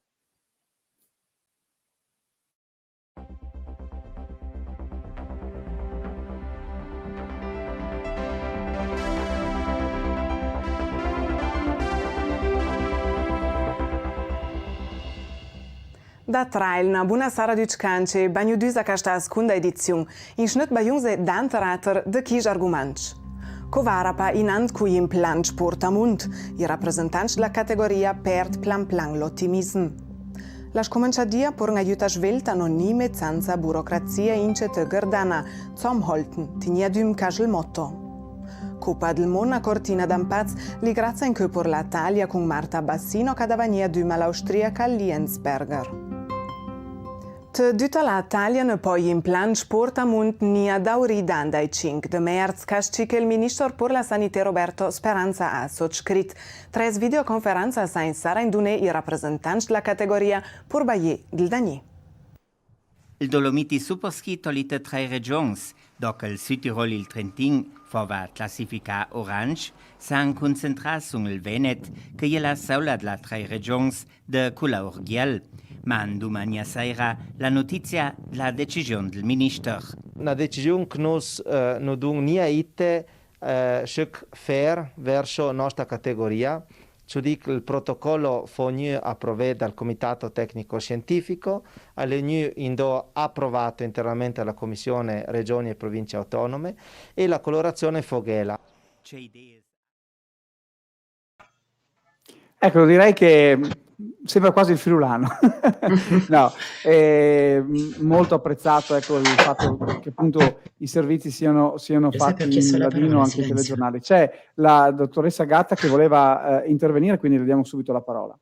Grazie mille, solo una puntualizzazione al direttore sede RAI Bolzano Longati e a quello che stava dicendo lei sul numero di ore in Bolzano, e proprio in relazione alla convenzione di Bolzano che il Friuli sta cercando di Friuli Venezia Giulia, e il Corecom ha analizzato la convenzione di Bolzano, proprio perché devo dire che tra tutte le convenzioni in vista del contratto di servizio, quindi la convenzione futura, noi ci auguriamo di poter avere una convenzione Friuli Venezia Giulia molto simile a quella di Bolzano, perché proprio attraverso quella convenzione, un organo paritetico, un controllo di programmazione, che si riesce ad ottenere un risultato finale televisivo nel tempo sicuramente, però efficace e puntuale per la lingua friulana. È sicuramente un faro, un esempio la convenzione dell'Alto Adige, della convenzione di Bolzano, che noi abbiamo veramente studiato in modo approfondito, e quindi ringrazio proprio la presenza, perché per noi del Friuli Venezia Giulia quella convenzione è da approfondire e cercare di renderla il più simile possibile. Si dice che copiare non è un peccato. Non è peccato, soprattutto quando le cose sono fatte molto bene. Però esatto. io volevo solo ricordare che alla base della convenzione c'è una legge di rango costituzionale che è un quadro normativo molto forte, solo questo che forse è unico. Beh, certo, è ma unico. anche la nostra autonomia speciale è inserita in Costituzione, quindi qualcosina possiamo rivendicarla anche noi, no? Credo. No, questo senz'altro, Ecco. però quella che c'è qui è una cosa specifica. Certo, L'articolo nessuno 9 ve la della toglierà legge- mai. L'articolo 9 della legge 691 del 73 parla proprio di radio e televisione, di trasmissioni radio-televisive.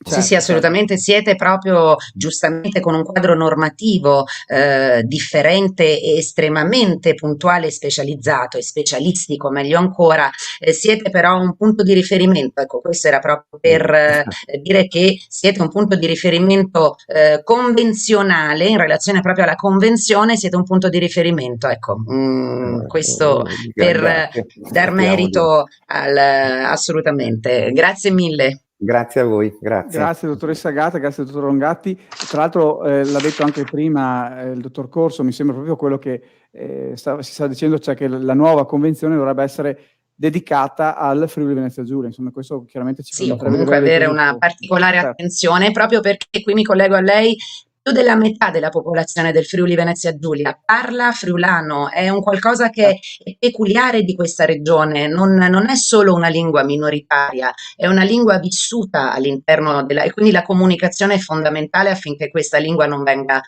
non solo persa, ma venga diffusa il più possibile. Chiaramente, sono d'accordissimo e quindi nel mio ruolo in questo momento chiaramente sostengo quanto lei sta dicendo e mi auguro di arrivare a questo risultato. Abbiamo parlato abbiamo visto le immagini del TGR in ladino e allora a questo punto lanciamo un servizio, un video prodotto da Stefan Peskolderung, che è giornalista originario dalla Val Badia, ha iniziato alla fine degli anni '80 a scrivere sui giornali locali e nel 1998 è entrato nella redazione della Rai Ladina e dal 2016 è caporedattore della Rai Ladina di Bolzano. Ecco, e così scopriamo dietro le quinte di quello che è il lavoro di una piccola realtà che serve, come ha detto benissimo il dottor Longatti, loro sono pochi ma tosti, ecco, allora io dico che i friulani sono tanti e sono anche loro tostissimi, quindi sentiamo cosa fanno in redazione RAI di Bolzano per i ladini. Buongiorno a tutti, o anche buondea di Ccanci, come si dice in ladino della Val Badia. Mi presento, sono Stefan Pescolderum, caporedattore della redazione TGR RAI in lingua ladina della RAI di Bolzano e come tale sono responsabile della parte giornalistica. Abbiamo anche una sezione dei programmi che non è di mia responsabilità, quindi io oggi parlo soprattutto della funzione che mi compete.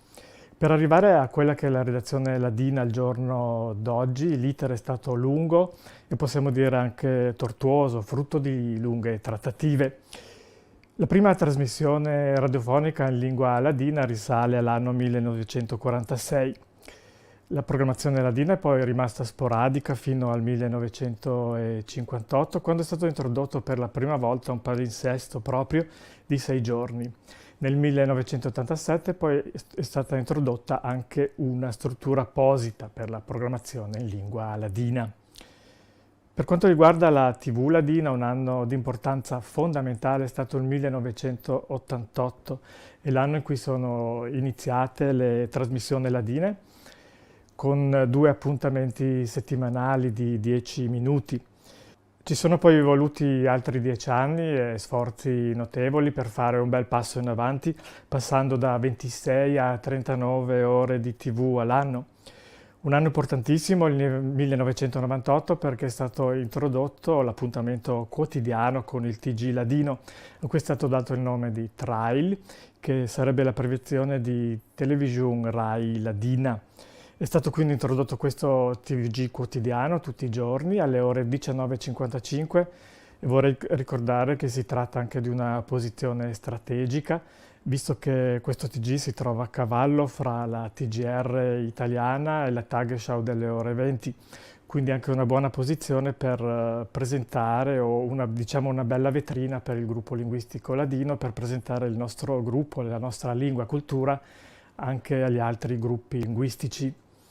Ci sono poi voluti altri 15 anni per fare un passo enorme in avanti nel 2013 con la convenzione che è stata firmata anche dalla provincia e si è passati da 39 ore all'anno a ben 100 ore all'anno e 352 ore di radiofonia. Questo per la redazione ladina è stato un anno molto importante perché è stato possibile introdurre la seconda edizione del TG ladino, il nostro Trail, alle ore 22. Particolarità di questo TG è che è di 10 minuti, a differenza del primo di 5 minuti, quindi quello più lungo è la più lunga la seconda edizione e questo è dovuto anche a ragioni di palinsesto. Il 2013 è una data importante per la redazione ladina anche perché è stato nominato il primo caporedattore ladino nella persona di Erwin Frenes, il mio predecessore. Fino a quella data la redazione ladina era parte della redazione italiana, quindi si può dire che la redazione ladina in quell'anno ha conquistato l'autonomia di redazione. Per quanto riguarda la situazione adesso, l'organico della redazione ladina è composto da 10 giornalisti. Non abbiamo giornalisti dei comuni ladini delle valli dolomitiche in provincia di Belluno. Comunque anche con i giornalisti nostri della redazione di Bolzano cerchiamo di coprire nel limite del possibile queste zone. Per quanto riguarda il ladino parlato nelle nostre trasmissioni giornalistiche, ogni giornalista usa la variante della sua valle. Il posto di lavoro per tutti è la sede di Bolzano, quindi i nostri giornalisti partono giornalmente per i servizi da Bolzano per recarsi nelle vallate e il montaggio viene poi effettuato nella sede qua a Bolzano. Per quanto riguarda la nostra produzione giornaliera, ricordo appunto che abbiamo i 2 appuntamenti con il TG alle 19.55 e alle ore 22. In più produciamo anche giornalmente un GR, notiziario ladino, tutti i giorni alle 13.30, un GR di 15 minuti, mezz'ora a seconda del giorno e una seconda edizione di 5 minuti alle ore 19. Inoltre dal 2018 abbiamo anche un sito web e siamo presenti anche sui social soprattutto su Facebook con la nostra pagina Rai Ladinia. Per quanto riguarda i temi che trattiamo nel nostro TG come redazione, sentiamo ovviamente la responsabilità di essere un servizio pubblico radiotelevisivo per la minoranza ladina. Cerchiamo di informare la popolazione nelle valli ladine sulla quella che è la realtà delle valli ladine, con la cronaca, lo sport, approfondimenti vari, eccetera. Sentiamo comunque anche molto la responsabilità di promuovere la lingua ladina e anche la cultura ladina con servizi appositi, quindi sentiamo anche questo compito culturale.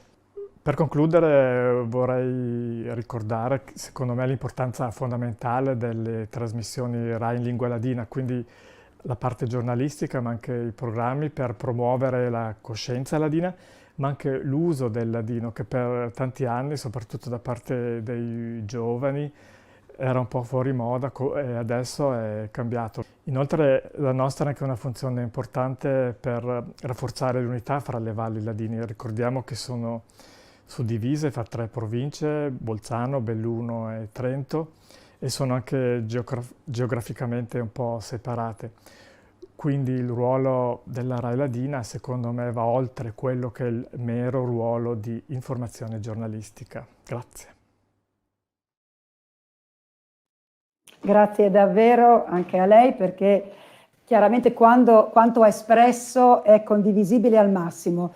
Vorrei, prima di dire ancora qualcosa rispetto a quanto abbiamo sentito, ricordare che numerosi sono gli spettatori, gli ascoltatori che abbiamo in questo momento, e questo ci fa molto piacere, e tra questi abbiamo anche un rappresentante di un'associazione culturale del Galles, quindi grazie ovviamente a tutti.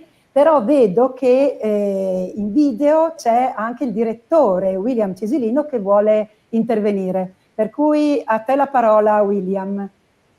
Brevissimo, solo per una puntualizzazione giuridica. La base su cui si fonda la tutela del friulano è una base costituzionale, sia l'articolo 6 della Costituzione, ma non dimentichiamo che c'è un articolo specifico dello Statuto di Autonomia, che peraltro riguarda anche gli sloveni e i tedeschi, che è l'articolo 3. Quindi la base di tutela della minoranza linguistica friulana è assolutamente di livello costituzionale da un punto di vista giuridico.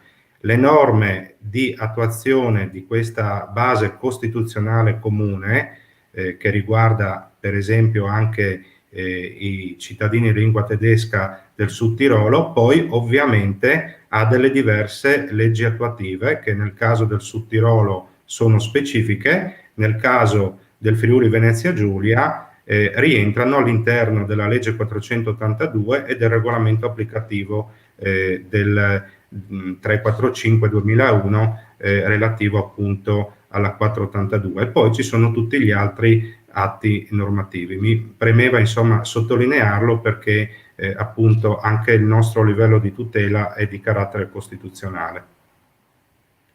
Perfetto, grazie William per queste precisazioni molto importanti. Ecco, volevo tornare un attimo sul contributo che riguarda la lingua ladina e mettere in luce il fatto che mi è sembrato molto interessante il fatto che innanzitutto l'iter sia stato lungo ma direi molto fruttuoso, perché ha portato a questo, ad esempio a un contributo, un TG quotidiano in lingua ladina che a mio avviso è davvero molto importante, ed è importante anche la collocazione oraria. Ecco, perché essendo a ridosso di quelli che sono gli orari dei TG nazionali, chiaramente hanno la possibilità di essere ascoltati da molte persone che ascoltano prima evidentemente il TG in lingua ladina e poi a seguire quello in lingua nazionale. Per cui il discorso del TG collocato in una fascia oraria di questo tipo, secondo me, è davvero fondamentale. Passiamo ora a quella che è l'esperienza della Val d'Aosta, un'altra regione a statuto speciale, e di questa esperienza, l'esperienza francese e patois, tra l'altro siamo curiosi di sapere, di capire cosa sia questo patois, E ce ne parleranno il direttore Severino Zampaglione, direttore della sede regionale RAI per la Valle d'Aosta. In precedenza era responsabile per il nord-ovest d'Italia di Rai Way, che è la società che gestisce la rete di diffusione del segnale radiotelevisivo della RAI. Assieme a lui abbiamo il piacere di avere Gianfranco Ialongo, che è responsabile della struttura di programmazione. Vive anche lui e lavora in Valle d'Aosta come tecnico di produzione nella sede regionale della RAI, e abbiamo anche il piacere di dire che in occasione della 90ª adunata nazionale degli alpini a Treviso ha ottenuto il premio giornalista dell'anno, per cui complimenti ovviamente da parte nostra, e la parola a voi.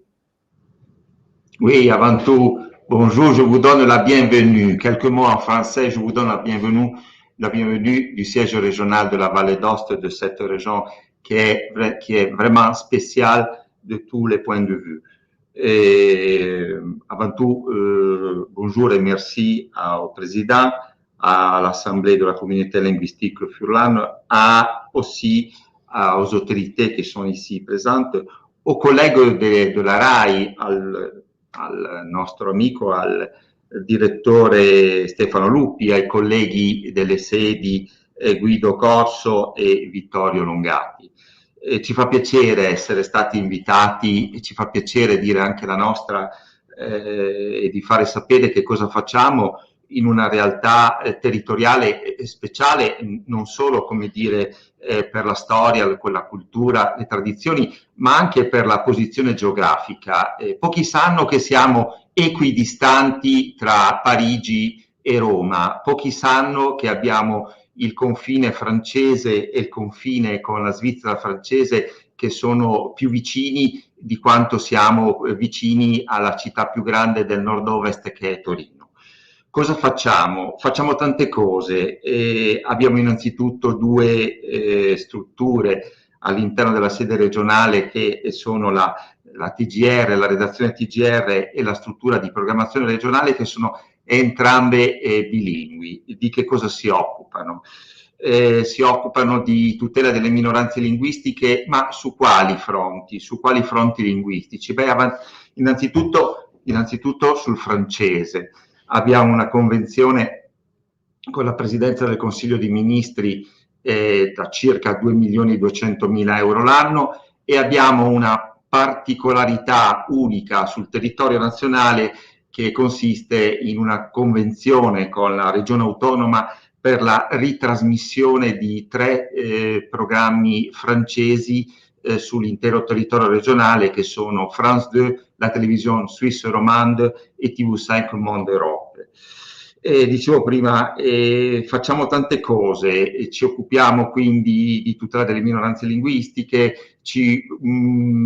abbiamo, come dire, avuto anche questa sensazione, questa misura, che durante questo anno di pandemia così difficile, ciò che abbiamo fatto ha avuto dei riscontri, gli indici d'ascolto che sono stati significativamente importanti. Abbiamo aumentato gli indici d'ascolto di oltre il 30%, parametro che ci ha, come dire, posto, come dire, nella condizione di capire che la nostra sede regionale, che è, come dire, si occupa che siamo vicini al territorio, il nostro lavoro viene seguito ed apprezzato molto dall'utenza valdostana. Cos'altro potrei dire? Che vorrei presentarvi anche il collega che è con me, che è il dottor Gianfranco Ialongo, che adesso insieme a me si occupa della gestione della struttura di programmazione regionale, in sostituzione del collega Luciano Caveri, che è diventato assessore alla Regione Autonoma Valle d'Aosta e che con l'occasione salutiamo. Prego, passo la parola al collega. Tanto buongiorno, sono un programmista regista da circa 8 anni, dei miei 42 di RAI, compiuti ieri, e mi occupo appunto di fare realizzazioni televisive, in questo caso, sul territorio. Un territorio che, come è stato ricordato, è ai confini con la Svizzera e la Francia, quindi con due realtà francofone, e quindi il nostro bilinguismo, quello locale, si basa soprattutto su questa vicinanza con la Savoia, con l'Alta Savoia e con il vallese svizzero.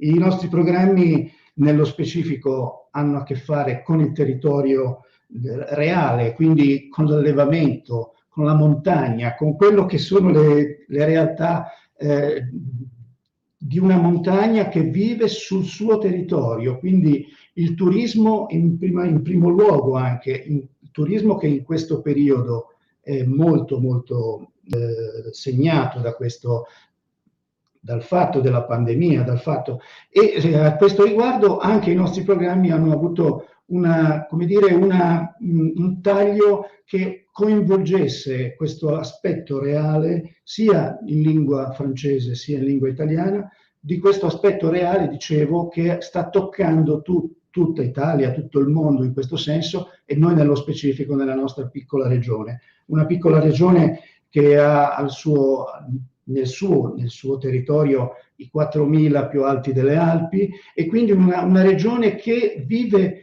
veramente di turismo e che in questo caso sta subendo quello che è il problema della pandemia. Dicevo dei programmi che sono stati realizzati in questo ambito, sia televisivi ma anche a livello radiofonico. Parlo per esempio per il 2020, dall'indomani del 9 marzo 2020, quando la pandemia è scoppiata, in collaborazione con l'ente regionale si è portato avanti programmi televisivi e radiofonici che avessero una specificità italiana e francese sul discorso pandemia, e quindi il portare l'informazione e la cultura in questo senso relativamente al come fare, al come muoversi, al come districarsi in questo senso. Non c'è solo la pandemia nel nostro territorio, ovviamente non si parla solo di questo, si è parlato anche di altre cose. Prima facevo l'accenno all'allevamento, in particolare i tanti allevatori valdostani, quelli che producono la fontina, quelli che producono il nostro formaggio locale per eccellenza, sono per lo più patoisin, quindi parlano la lingua franco-provenzale, il patois. Il patois è una lingua, è considerata una lingua ed è tale perché ci si esprime con questo idioma. Si è, come dire, orgogliosi di avere questo idioma e di parlarlo normalmente tra chi appunto ne ha la facoltà. E quindi i patoisins, per così dire, i valdostani parlanti lingua appunto franco-provenzale, sono la maggioranza di quelli che poi allevano il bestiame sul territorio, sono la maggioranza di coloro che fanno la fontina, che appunto producono questo formaggio, ma sono anche la maggioranza dei maestri di sci, sono la maggioranza di coloro che vivono di territorio in senso sia a livello agricolo, ma e anche e soprattutto in questo caso di territorio a livello turistico, e quindi albergatori, quindi stiamo parlando di gente che lavora sugli impianti di risalita, di gente che vive di questo territorio e che normalmente il turista, quando viene fuori, si sente parlare tra di noi, voglio dire anch'io tra di noi, perché anch'io qualche cosa di patois so, e ci si sente parlare in lingua franco-provenzale. Programmi quindi che hanno attinenza davvero col territorio, ma anche con la storia del territorio, visto che il nostro è un crocevia, un carrefour tra le Alpi. Già dai Romani e ancora prima di loro altre popolazioni si sono serviti del piccolo e del Gran San Bernardo, che allora si chiamavano in altro modo, e quindi si sono serviti per motivi strategici, per motivi militari, quindi, ma anche e soprattutto per comunicare con le popolazioni che stavano dall'altra parte, o le popolazioni dall'altra parte, per comunicare con noi e con la pianura padana. Quindi programmi che hanno attinenza in questo senso, programmi che vogliono ricordare la centralità di questa regione, ancorché piccolissima rispetto a una Lombardia, rispetto a una Sicilia, ma che comunque hanno un suo peso e una sua importanza, visto che molte persone europee e non passano da queste parti. Questo è un po' il discorso veloce che volevo così portare a conoscenza. Grazie. Beh, grazie mille, testimonianze vive, ecco, proprio si sente l'appartenenza umana al territorio dove si vive, dove si lavora. E questo uso della lingua madre che diventa più vicino alla gente, l'abbiamo vissuto anche noi, ricordo come amministrazioni comunali abbiamo utilizzato nel momento in cui c'era da avvisare la popolazione del fatto che c'erano delle regole da rispettare, quando abbiamo utilizzato il friulano con questi megafoni che venivano fatti girare attraverso la nostra protezione civile, abbiamo avuto un riscontro sicuramente diverso. E tradotto a quella che è l'audience della televisione, comprendiamo anche dall'esperienza della Valle d'Aosta che l'audience in qualche modo sale quando si usa la lingua che la gente usa a casa. Quindi grazie per la vostra testimonianza e anche per avermi fatto già da gancio per l'introduzione di un altro ospite di grande rilievo, perché conosce sicuramente il mondo della televisione, ma conosce anche il mondo della politica, dell'amministrazione, e parlo di Luciano Caveri, giornalista, professionista, ha incominciato la sua attività in una piccola radio privata valdostana per entrare poi in Rai nel 1980. Attualmente è responsabile della struttura programmi della Rai di Aosta ed è membro della Association des Journalistes Francophones, attivo in politica, è stato sottosegretario di Stato alla Presidente del Consiglio dei Ministri, parlamentare europeo, Presidente della Regione Autonoma Valle d'Aosta. Insomma, credo che il connubio ci sia tutto per poterci introdurre verso quello che è la conclusione di questo percorso. Parleremo poi della Sardegna e arriveremo poi ai vertici della RAI, proprio, e quindi le chiediamo un suo intervento e le sue considerazioni. Allora, intanto io in questo momento sono in aspettativa, come ha precisato il direttore della sede RAI di Aosta, Zampaglione. Io in questo momento sono assessore alla pubblica istruzione e a varie altre cose in valle. Credo di essere stato chiamato perché ho questo ruolo un po' a cavallo, sono fra quei ragazzi che all'inizio, alla fine degli anni 70 diedero vita alle sedi regionali grazie alla riforma del sistema radiotelevisivo. È vero che in Valle d'Aosta esisteva già il Gazzettino regionale dall'inizio degli anni 60, prima prodotto a Torino e poi successivamente dal 68 spostato in Valle d'Aosta, la Voix de la Vallée in francese, che poi è anche la canzone simbolo e inno della Valle d'Aosta. E poi nel 79 la nascita di questa terza rete televisiva, del telegiornale regionale. Io vorrei però inquadrare questa questione in un ambito un po' più largo. Io sono uno dei papà della 482 e ho avuto il piacere, quando venne definitivamente approvata, di essere sottosegretario alla Presidenza del Consiglio con la delega sulle minoranze linguistiche. Quella fu una legge importante perché diede vita finalmente a quelle lingue che vengono chiamate ingiustamente, come abbiamo sentito anche dall'importanza del vostro friulano, minoritarie, lo sono rispetto all'utilizzo in Italia della lingua italiana. Io scrissi proprio quell'articolo 12 in materia radiotelevisiva che ritengo essere ancora di estrema modernità e sul quale bisogna riflettere. Bisogna riflettere come avete fatto voi, cioè non in una logica provinciale, ma avendo sempre presenti quegli esempi europei di buone pratiche rispetto alle radiotelevisioni pubbliche. Tra l'altro ho avuto anche la fortuna, oltre che essere parlamentare europeo, di essere anche membro del Consiglio d'Europa, lo sono ancora, e c'è poi una dimensione addirittura più vasta delle televisioni delle minoranze linguistiche storiche, che in certi casi sappiamo bene, come la Catalogna, sono minoranze nazionali. Tutto nasce in realtà dalla riforma del sistema radiotelevisivo del 1975, la legge 103, che parlò di decentramento ideativo e produttivo e finalmente iniziò a citare le minoranze linguistiche. È vero che sloveni, sudtirolesi e valdostani avevano già una certa forma di protezione, ma quella legge sancì un percorso che portò poi alle convenzioni.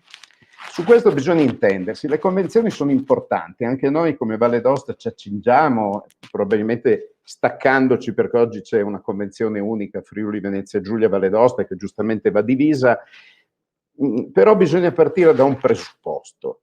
Non è solo una questione di soldi della Presidenza del Consiglio dei Ministri, è già stato evocato questo articolo 6 della Costituzione. La Repubblica tutela con apposite norme le minoranze linguistiche. Questo crea un collante anche per le altre minoranze, per quelle che non sono riconosciute come le nostre a livello statutario.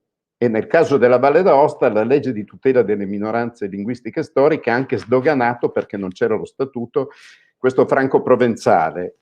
Chiedeva prima Ornella di che cosa si tratta, l'ha già ricordato Gianfranco Ialonga, è una lingua originale. È una lingua che veniva parlata in tutta quest'area occidentale, in quest'area che va da Ginevra. Gli illuministi svizzeri parlavano fra di loro in franco-provenzale, oltre a conoscere il francese, era la lingua che era fino a Lione, e poi il francese dell'Île-de-France, come è avvenuto per l'occitano, che pure viene parlato anche nelle vallate piemontesi, in qualche maniera ha schiacciato questa lingua. Perché dico che non bastano solo le convenzioni? Perché personalmente credo che nel momento in cui la RAI si deve porre rispetto a noi, deve rendersi conto che questo, è già stato detto da qualcuno poco fa, all'inizio, c'è un obbligo che deriva non solo da norme costituzionali, da tutto quello, ma anche dal fatto che è una delle giustificazioni forti del canone radiotelevisivo. Il canone radiotelevisivo va anche a coprire quelle aree che probabilmente le strutture radiotelevisive private non sarebbero in grado di fare. Lo dico da una regione come la Valle d'Aosta che è minuscola, siamo 128.000 abitanti, un mercato pubblicitario che non potrebbe reggere, e quindi è molto importante che ci sia questo impegno nell'ambito appunto del canone radiotelevisivo. Ricordo poi che ci sono delle sedi, che sono Trieste, Bolzano e Aosta, che sono, secondo una legge del 2005, sono centri di produzione. Questo va sempre ricordato. Così come bisogna ricordare che i soldi della Convenzione non possono essere spesi in provvigioni o in utilizzo in spese generali, devono finire nella produzione, anzi fatemi dire nell'autoproduzione. Io mi sono occupato dei programmi, sono stato prima giornalista e lettore del telegiornale quando ero ragazzo, ultimamente prima di tornare in politica mi sono occupato dei programmi e ricordo che non sono solo di intrattenimento, è veramente, assieme all'informazione ai colleghi giornalisti, una capacità, come è stato ricordato sia dai ladini sia dagli amici sloveni. C'è stata una parola in franco-provenzale che era puzzo è il saluto dei valdostani, che è stata pronunciata dalla responsabile dei programmi della sede di Trieste per gli sloveni. È importante che le lingue minoritarie vengano valorizzate, è importante che si tenga conto che quella legge va applicata, e dirò qualcosa di più. Probabilmente quella legge deve essere novellata, perché ci sono degli aspetti che non hanno funzionato pienamente, bisogna fare in modo che quell'articolo 6 della Costituzione, un giorno che ne avrò tempo vi racconterò la storia di questo articolo 6, che è rientrato nelle parti fondamentali della nostra Costituzione all'ultimo minuto della Costituente, perché ci si era dimenticati di alcune minoranze linguistiche già riconosciute dall'approvazione degli statuti speciali.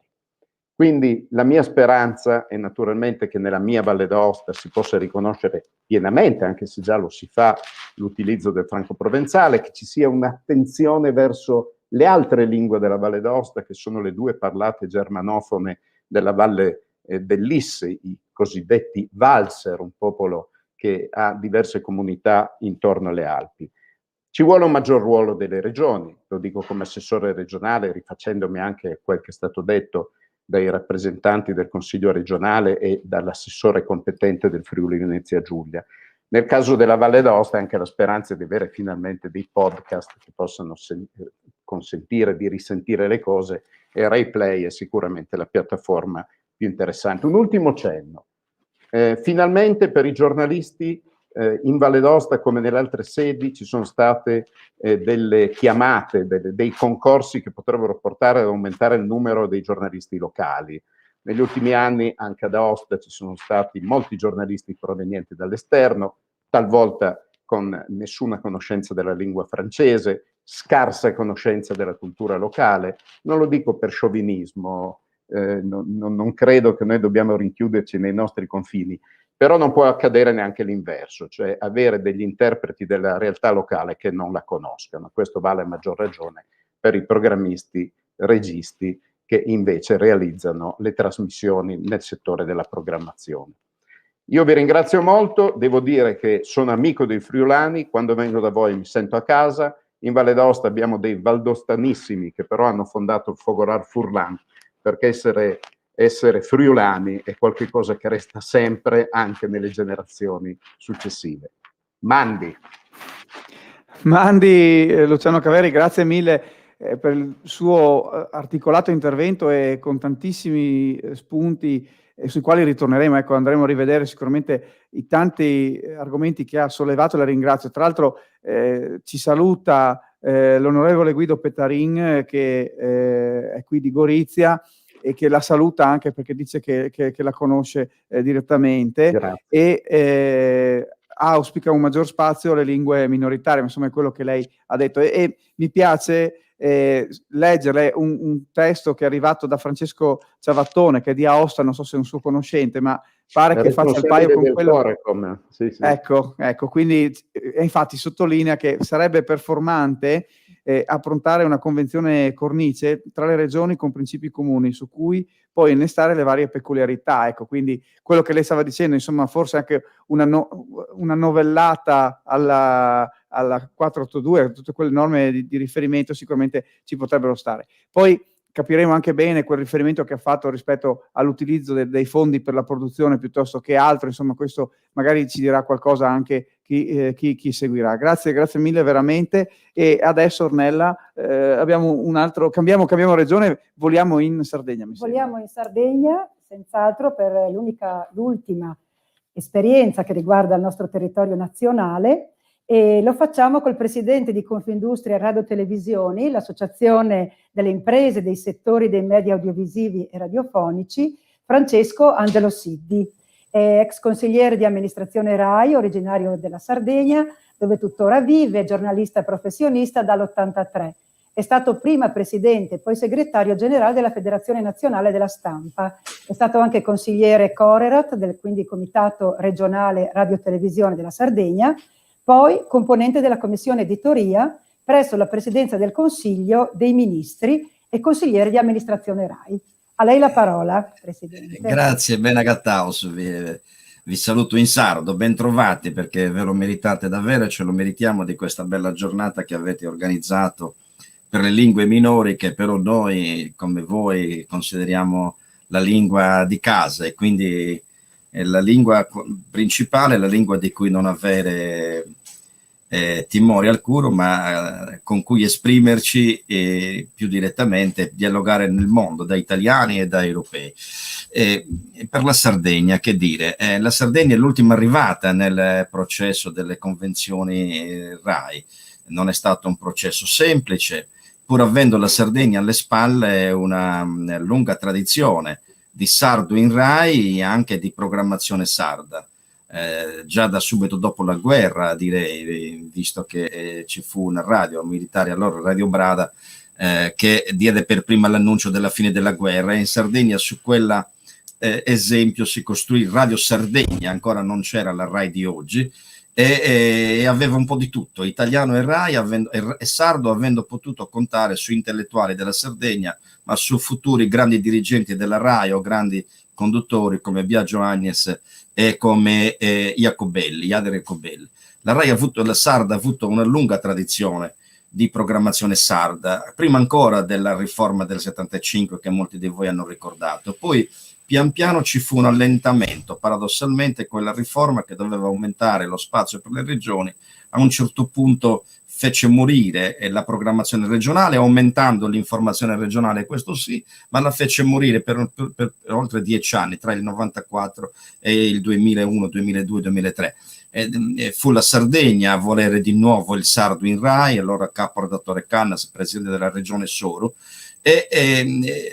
il sardo tornò in Rai con programmi di lingua, programmi culturali, programmi di informazione, programmi di divulgazione storica e scientifica, e la creazione anche di una digital library della regione. Su quella radice, ecco, si è potuta innestare la battaglia per il sardo in Rai, perché purtroppo è stata una battaglia, nel senso che in quegli anni la programmazione è ripresa sulla base di una convenzione della regione, con soldi della regione, quindi con una distrazione dello Stato rispetto agli obblighi che gli arrivano e li derivano non solo dall'articolo 6 della Costituzione, ma come avete ricordato anche dalla 482, e dagli obblighi generali di servizio pubblico finalmente riconosciuti nella convenzione prima ultima del decennale per la RAI e nel contratto di servizio del 2017/18, quello che è in vigore attualmente. Non è stato facile, all'epoca ero consigliere della RAI e personalmente mi sono battuto diciamo anche un po' strenuamente perché ci fosse ufficialmente dentro i documenti della convenzione, dentro la carta del contratto di servizio, il sardo, e mi sono ispirato proprio nel condurre questa battaglia, che è stata anche un po', ha avuto un carattere anche di impegno personale insieme alla comunità sarda, ovviamente ai sardofoni, tutti noi, perché ci fosse ufficialmente presente. Nel primo testo licenziato non c'era il sardo, ci siamo ispirati proprio moltissimo all'esperienza della convenzione del Friuli, quella per il ladino, quella per i francesi in Valle d'Aosta, per Valle d'Aosta e così via, avendo ben chiaro una cosa: voi parlate di 600.000 parlanti, di 200.000, 100.000, la Sardegna ha più di 1 milione di parlanti, eppure è quella che ancora oggi è il fanalino di coda in questa considerazione. Lo Stato ha cominciato a riprendere, la RAI ha fatto la sua parte, l'ha fatta la prima volta nella convenzione diretta con la regione per 3-4 anni dal 2017, quando poi, perché le trasmissioni sono interrotte per 5 anni, le ha riprese con una nuova convenzione nel 2017 e con poco più, circa 144 ore di trasmissioni radiofoniche allora e appena 2 di trasmissioni televisive. L'anno scorso, ad agosto, finalmente il contratto di servizio ha avuto attuazione con la convenzione nuova firmata con l'impegno quindi nazionale dello Stato, che si assume anche per il sardo il compito che deve assumere. Siamo ancora in una posizione, se vogliamo, virgolette, minoritaria, 100 ore di radio e 22 ore di televisione. Se penso a quello che ho sentito per le altre regioni, bisognerà sicuramente utilizzare il passaggio del rinnovo del contratto di servizio, perché ci sia una considerazione diversa e più ampia, perché la struttura di programmazione abbia la sua piena dignità e perché c'è da valorizzare quello che già adesso è stato fatto. L'anno scorso e quest'anno, tra la convenzione regionale finanziata dalla regione e la nuova, ci sono state cose molto interessanti. Ho sentito quanto sia importante per tutti la programmazione in termini di informazione, in termini di cultura, di documentaristica, in termini anche di sviluppo di attività connesse come quelle dei cartoon. Ecco, in Sardegna è stato sperimentato e mandato con grande soddisfazione su Rai 3, ovviamente interrotta al mattino della domenica, il cartone La Pimpa, ispirato appunto dai disegni di Altan. Ha avuto un successo enorme, anche con una caratura, diciamo, di descrizione originale, non solo per la lingua utilizzata, ma anche per le storie raccontate, ambientate proprio nel sistema culturale, ecologico, ambientale sardo.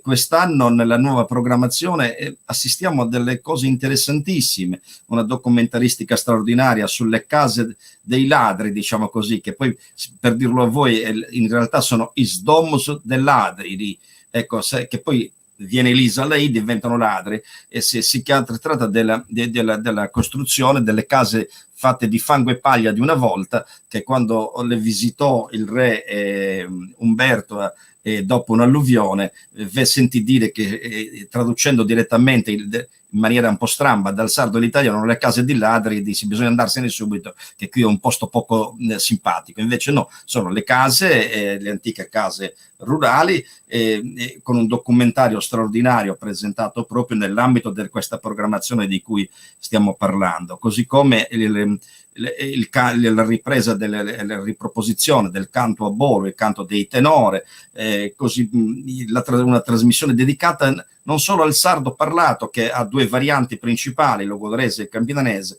ma anche alle lingue minori che ci sono in Sardegna, che è un po' una piccola nazione, se volete. Quindi c'è il catalano d'Alghero, c'è il carlofortino alias genovese nell'isola di Carloforte, e uno studioso di linguistica catalano, proprio Adrián Martín, ha potuto realizzare, grazie alla convenzione, quindi ai programmi della convenzione, un bel viaggio, diciamo, sulle lingue minori della Sardegna. Adrià, vieni con me, vieni con me Adriano, vieni con me, Adrián Martín, che è il nome del professore, quindi Adriano, vieni con me, vieni con me, è molto bello. Ecco, ci sono delle esperienze che meritano di acquisire valore, devono essere portate ancora più in luce. Io credo che le regioni, le comunità linguistiche, una maggiore capacità di dialogo tra appunto le assemblee, queste assemblee linguistiche come la vostra e i collegamenti che si vanno realizzando anche grazie ai Corecom di cui abbiamo parlato stamattina, possono essere il volano perché si faccia quel salto di qualità necessario per vitalizzare le identità in una visione nazionale ed europea, soprattutto, non in una visione di chiusura o di semplice celebrazione nostalgica di quello che è stato, ma di valorizzazione in avanti, con l'orgoglio di rappresentare un'espressione culturale, un'espressione comunitaria, che è capace di produrre, che è capace di realizzare, che è capace di confrontarsi e di offrirsi al mondo, ecco, non solo riprendendo noi, non solo traducendo noi dagli altri, ma facendo in modo che anche noi possiamo essere tradotti dagli altri per le opere che andiamo a realizzare. Dalla RAI cosa dobbiamo chiedere? Dobbiamo chiedere 2 o 3 cose in più nello sforzo concorde con lo Stato, che deve metterci ancora di più la sua parte, non deve essere una parte secondaria. I soldi dati alla Sardegna sono pochi ancora, 700.000 euro per un anno, con tutta la programmazione che ci sarebbe da fare, le bellezze che servono da fare e il confronto con gli altri. Non abbiamo fatto una battaglia per dire siamo 1,2 milioni, ne vogliamo, se lo rapportiamo, prendiamo i dati delle altre regioni, ci spettano. Non è un problema di soldi e basta, è un problema proprio di capire che qui c'è una ricchezza per il servizio pubblico e che questo servizio pubblico diventa la vera miniera della storia e del presente della comunità nazionale. Quindi Rai Play, per esempio, deve essere aperta anche alla registrazione, alla riproposizione dei programmi regionali, almeno quelli di eccellenza di cui abbiamo parlato. Oggi non li possiamo trovare. Io devo sperare che la mia digital library della regione li cataloghi. Lo fa, ma lo fa non puntualmente. Quindi chi perde una puntata di una qualche trasmissione la vorrei vedere ha difficoltà. Faccio un esempio, e questo per quanto riguarda la parte archivistica, ma per quanto riguarda anche la parte della produzione, c'è da dare una sistematicità organica alle strutture di programmazione. La Sardegna in questa fase vive un momento di reggenza della sede regionale per quanto riguarda i programmi, ha per fortuna dei validi esperti, la dottoressa Martis, la dottoressa Schifini, che in qualche modo fanno da coordinamento operativo, esecutivo, ma c'è bisogno evidentemente di un maggiore energia e maggiore sostegno dei progetti, e c'è bisogno di trovare anche delle risorse in più e di considerazione supplementare nella messa a punto del nuovo contratto di servizio. La regione sicuramente è impegnata in questo, credo che la RAI farà come sempre ancora la sua parte. Il dottor Lupi, che parlerà dopo, spero e penso, lo so, molto impegnato su questo terreno, molto attento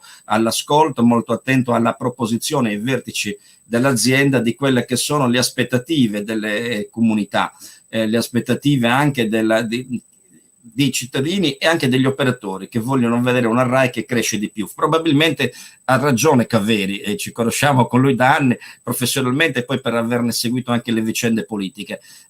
Non c'è dubbio che probabilmente anche dal punto di vista amministrativo qualcosa vada cambiato.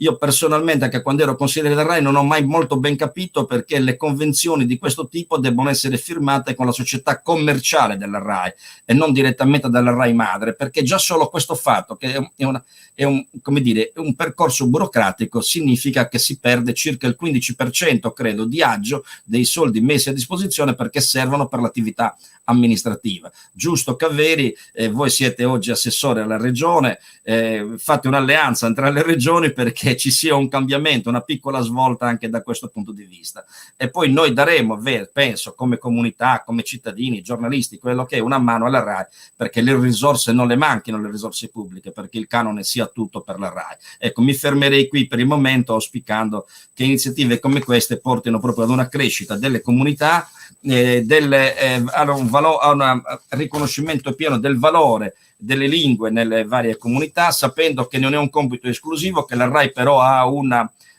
passaggio centrale in questo cammino. In Sardegna sono molto importanti anche i lavori che fanno le TV private. Durante la pandemia ci hanno molto aiutato, anche perché per non perdere, grazie alle leggi regionali, ci sono leggi regionali specifiche che danno ulteriori supporti a questo, per poter avere in rete anche attività teatrali, attività culturali, la lirica e così via, prodotta qui.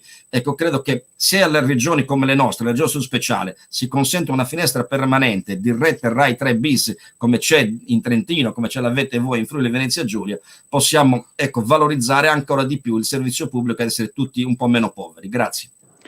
Beh, grazie Francesco Angelo Siddi. Credo che il suo intervento faccia capire ancora che ci sono molte differenze ancora a livello nazionale e per certi versi che ci sono realtà che hanno ambizioni ancora più forti rispetto alle nostre, perché hanno comunque vorremmo almeno qualificare. Ecco, questo è chiaro. Lei ha chiamato in causa di nuovo Caveri, non so se la voleva salutare, così vi facciamo salutare. Lo saluto con grande piacere, certo. Benissimo, ecco.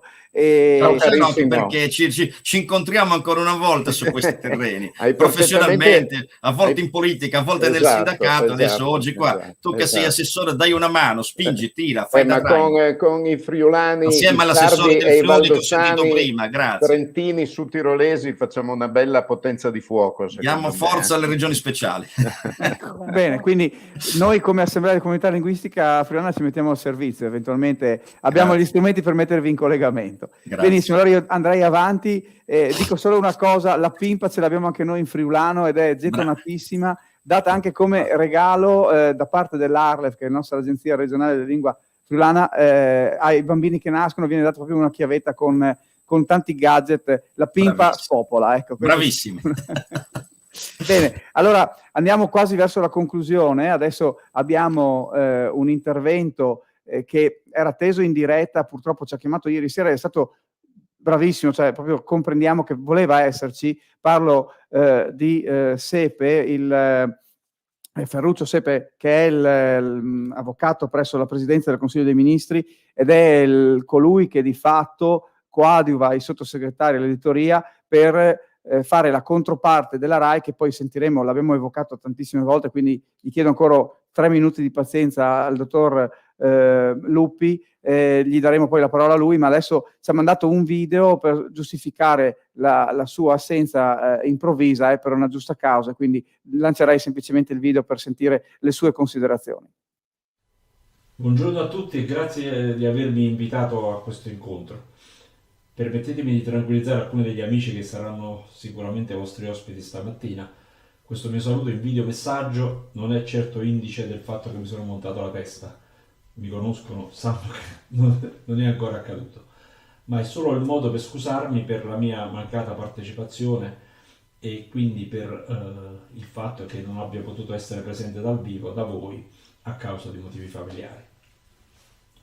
Sono il responsabile del dipartimento che si occupa tra l'altro anche della programmazione delle convenzioni con le regioni dove sono presenti minoranze linguistiche, e so anche il peso finanziario che è riconosciuto a questo tema, a questo costume. Ma diciamo in qualche modo non ne ho mai sottovalutato l'importanza, e il fatto stesso che l'imputazione dell'onere economico nel tempo e da ultimo dal 2016, cioè da quando è stato istituito il Fondo per il Pluralismo, siano imputate proprio a questo fondo creato appositamente nel 2016 è a mio giudizio significativo perché è in qualche modo indice della necessità che nella pluralità di voci che appunto il fondo tende ad alimentare sia da un punto di vista di quello che è la carta stampata oppure l'editoria online, sia dal punto di vista delle minoranze, rappresenta un indicatore chiave di quello che è un po' la biodiversità italiana, che è prima di tutto naturale ma che è anche culturale, e il cui indice significativo, a mio giudizio, proprio specifico, è proprio dato dalle lingue minoritarie. Le lingue minoritarie sono in qualche modo l'espressione, il riflesso di quella ricchezza culturale che è in qualche modo incomprimibile cifra della storia italiana e che in qualche modo la caratterizza, quasi che fosse la rappresentazione appunto plastica di quella che qualcuno un tempo chiamava disunità d'Italia, ma che poi ha trovato il suo, attraverso la Costituzione, il suo modo di convivere e di stare insieme. Ora, non voglio qui in qualche modo dilungarmi, perché altrimenti sarei stato presente in altro modo.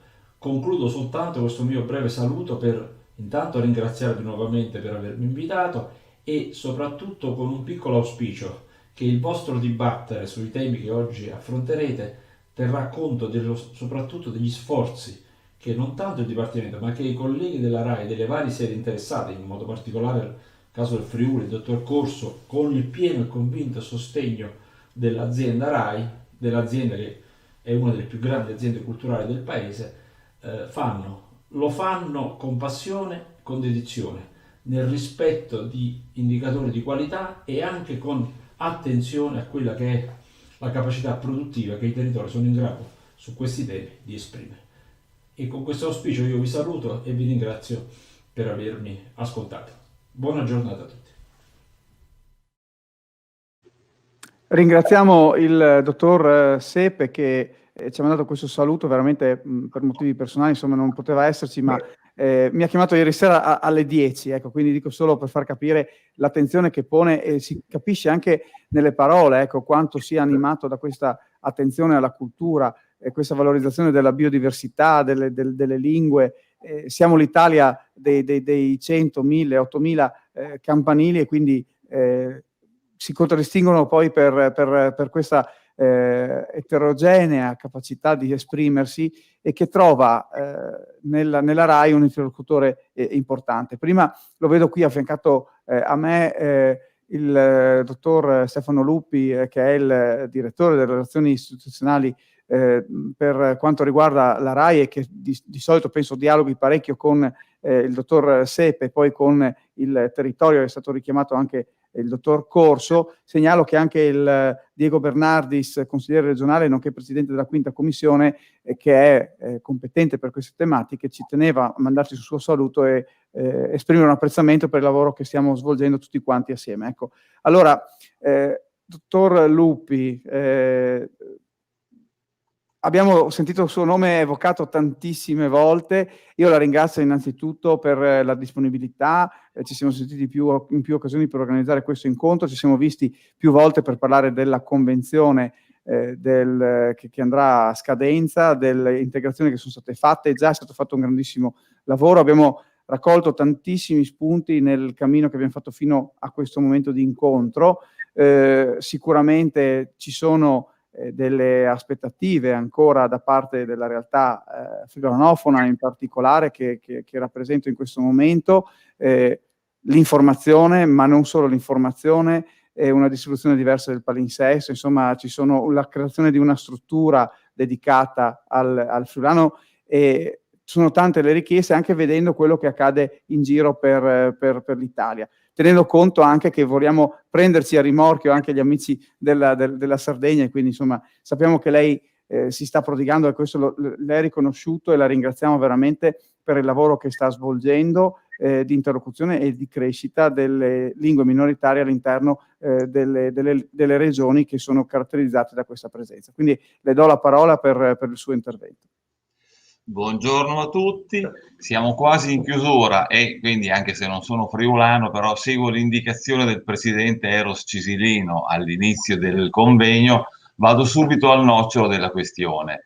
Il grazie invece lo do io a voi, organizzatori dell'incontro, perché il tema proposto, quello di un'offerta anche televisiva in friulano, sicuramente rappresenta uno degli aspetti centrali di un servizio pubblico che vuole rispondere in modo efficace alle richieste dei cittadini. Nella scaletta di questo convegno mi è stato chiesto di rispondere ad una domanda che io trovo anche abbastanza semplice, cioè le lingue minoritarie rappresentano un costo o una risorsa per la RAI? Credo che la risposta a questa domanda sia nei fatti. Se solo consideriamo che oggi in questo convegno possiamo parlare di un'offerta anche televisiva in friulano, dopo aver sentito nei vari incontri che la prima occasione, ne parlava William Cisilino, la prima occasione in cui questo è avvenuto è stato nel 2001.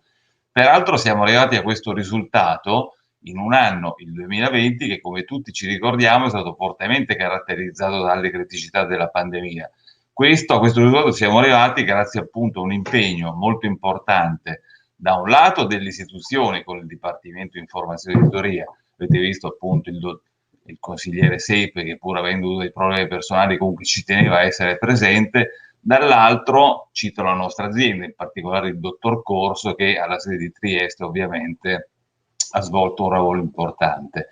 Credo che questo renda del tutto evidente qual è l'opinione della RAI in tutte le sue articolazioni sul tema della valorizzazione delle lingue minoritarie.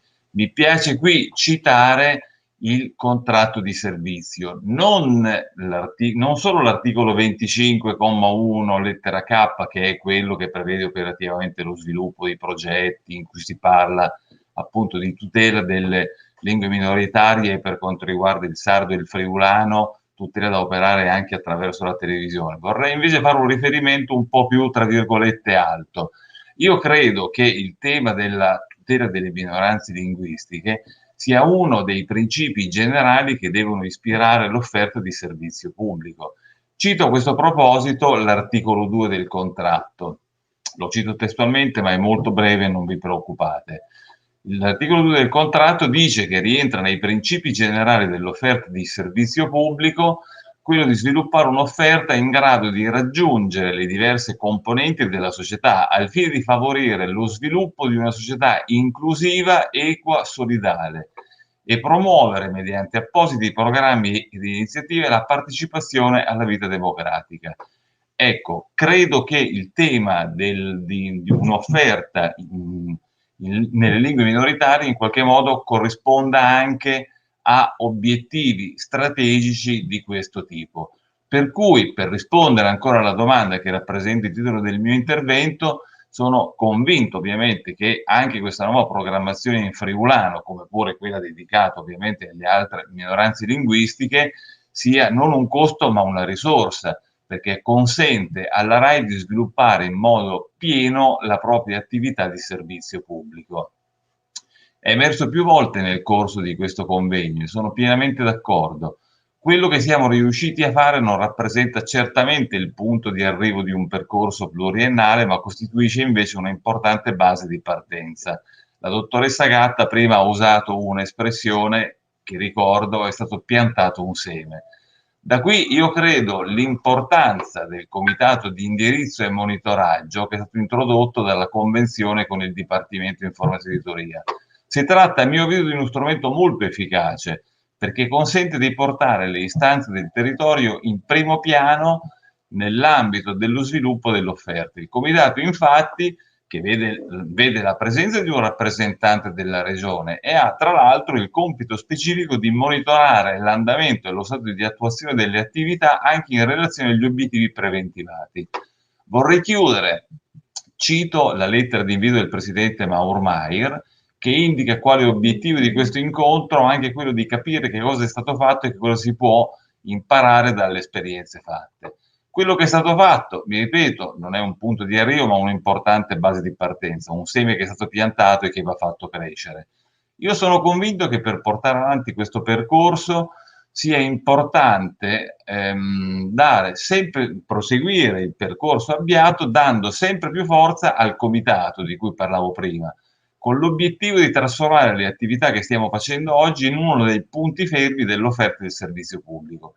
Cito qui anche il presidente Siddi, nonché mio ex consigliere di amministrazione. Da ultimo, consentitemi un'annotazione di costume.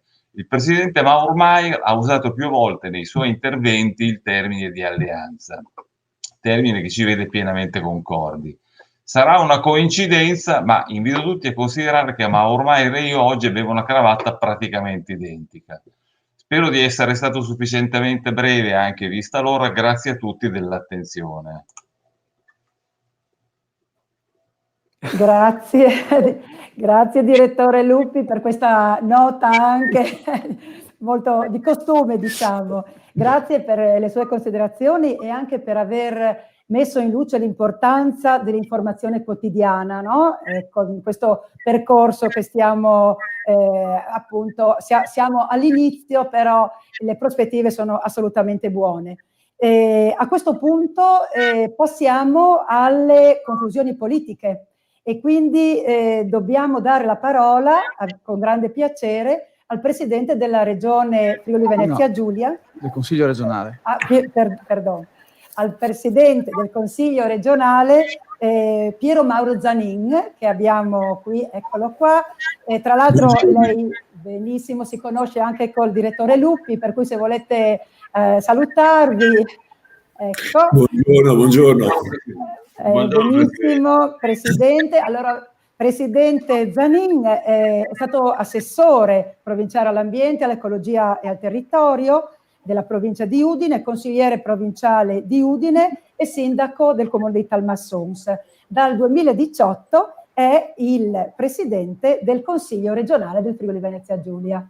A lei la parola, Presidente, perché le suggestioni sono state numerose. Chiaramente adesso noi vogliamo sapere da lei quali sono le prospettive della lingua friulana nella nostra regione, quindi qua come possiamo concretizzare tutte le suggestioni veramente interessanti che abbiamo ascoltato.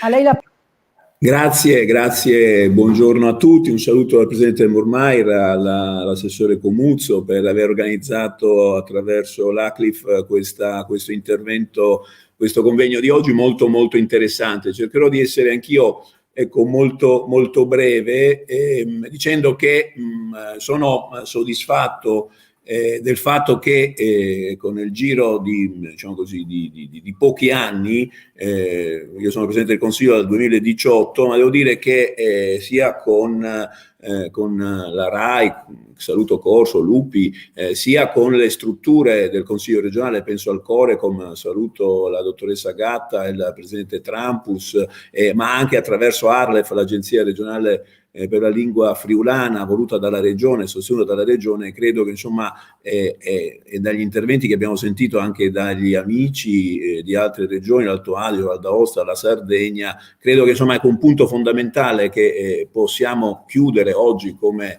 conclusione di questo convegno sia l'alleanza, cioè la possibilità che diciamo rappresentanti istituzionali e non di regioni a statuto speciale, nel quale la specialità è basata fondamentalmente sul plurilinguismo, diventi così un'alleanza che ha una funzione secondo me civica importante anche per l'intero paese attraverso anche il servizio radio della radio della TV e della radio della TV. Dico questo perché quando io sono diventato presidente di questo Consiglio regionale, l'attuazione della 482, specialmente per la lingua friulana, non era soddisfacente per quanto riguardava la convenzione fra la RAI e il Mise. Perché? Perché appunto c'era una presenza di programmi in friulano sulla radio, ma c'era l'assenza completa dei programmi in friulano sulla TV. Devo dire che proprio perché c'era secondo me un compito istituzionale da parte del Corecom di verifica dell'attuazione di quelle che sono le previsioni normative, avevamo attivato un tavolo proprio per cominciare a capire come Corecom poteva diciamo, in qualche modo intervenire per far rispettare diciamo così, una norma nazionale che prevedeva la presenza anche in televisione della lingua minoritaria friulana. E devo dire che da quel tavolo, fatto in accordo tra il Consiglio regionale, il Corecom, che è sua espressione diretta per quanto riguarda le comunicazioni, e l'assessore Roberti, e la giunta quindi guidata dal Presidente Fedriga, devo dire che insomma al netto, voglio dire, di quella proroga che c'è stata, sul quale ancora oggi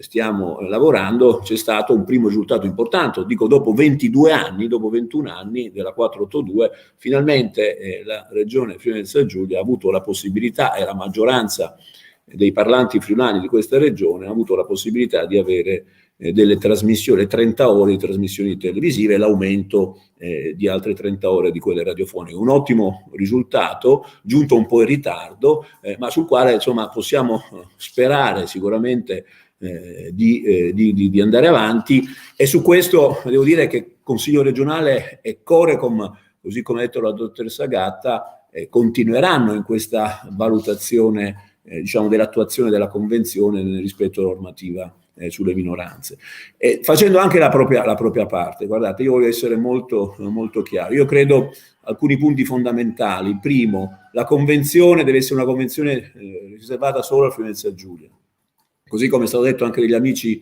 dell'Alto sì, come gli amici della Val d'Aosta. Credo che insomma sia giusto che ogni regione abbia la sua convenzione. Sono anche d'accordo a fare una valutazione su alcuni concetti diciamo generali che possono sottendere voglio dire, a una convenzione quadro su quale poi le regioni approfondiscono la parte relativa. Però ecco, credo che ogni convenzione debba essere per sé. Quindi il primo tentativo, su questo so che Corecom sta lavorando, è per una convenzione diretta con la regione Friuli-Venezia Giulia, sulla base, devo dire, di quello che abbiamo sentito, i risultati importanti ottenuti dall'Alto Adige, chiaramente 60 anni di storia, accordi internazionali, Costituzione eccetera. Chiaro, quella fa la sua parte, però alcuni contenuti fondamentali di questa convenzione ad hoc che noi vogliamo con RAI e con il governo,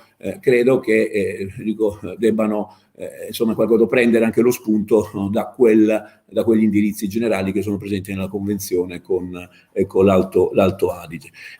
Su cosa questa Convenzione vorremmo che si basasse? Ma insomma, lo diceva il dottor direttore Corso prima, cioè in queste realtà l'aumento di offerta in lingua friulana, ma slovena, ma anche tedesca, fa aumentare gli ascolti, l'audience. C'è un forte radicamento tra la popolazione di questa regione e le lingue che parla. C'è legame, tradizione, cultura e storia. Quindi quando c'è un'offerta televisiva, radiofonica in lingua cosiddetta minoritaria, ma diciamo in lingua identitaria la chiamerei io, vedete il riscontro anche in termini di audience e di presenza dei cittadini rispetto a questa offerta televisiva e anche radiofonica aumenta. Quindi bisogna che in qualche modo, ecco, rispetto a questo, bellissimo lo spot che insomma ha introdotto questa novità della lingua friulana in televisione fatta da Antonello Dose. Abbiamo parlato di cartoni, documentari, spettacoli teatrali, corsi in friulano eccetera, ma c'è la necessità anche di mettere in piedi un'informazione in lingua friulana attraverso i telegiornali, avendo così la possibilità di sfruttare, come è stato detto, un centro di produzione che noi abbiamo e che secondo me, perché si completi fino in fondo diciamo così, il rapporto tra lingua identitaria e servizio pubblico, il servizio pubblico deve in qualche modo avere anche una produzione, dal mio punto di vista, per quanto riguarda una redazione giornalistica fatta da madrelingua e che possa in qualche modo portare la dignità della lingua friulana a quella che noi confermiamo, sosteniamo, speriamo anche di poter implementare, che si sta già facendo per lo sloveno.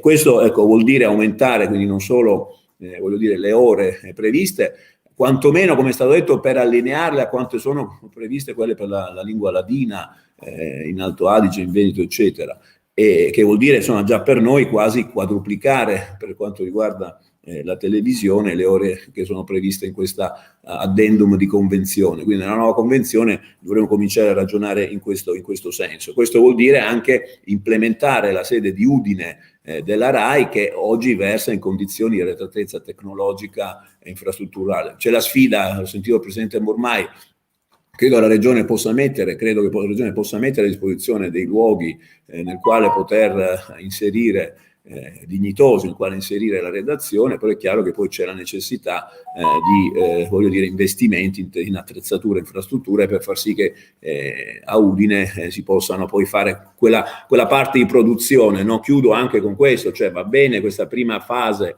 la traduzione di trasmissioni in italiano in lingua friulana, ma credo che insieme al problema dell'informazione in friulano ci sia anche il problema della produzione diretta attraverso sempre madrelingua di programmi in lingua friulana direttamente per quanto cioè riguarda la struttura di produzione, ecco, di Rai in Friuli Venezia Giulia.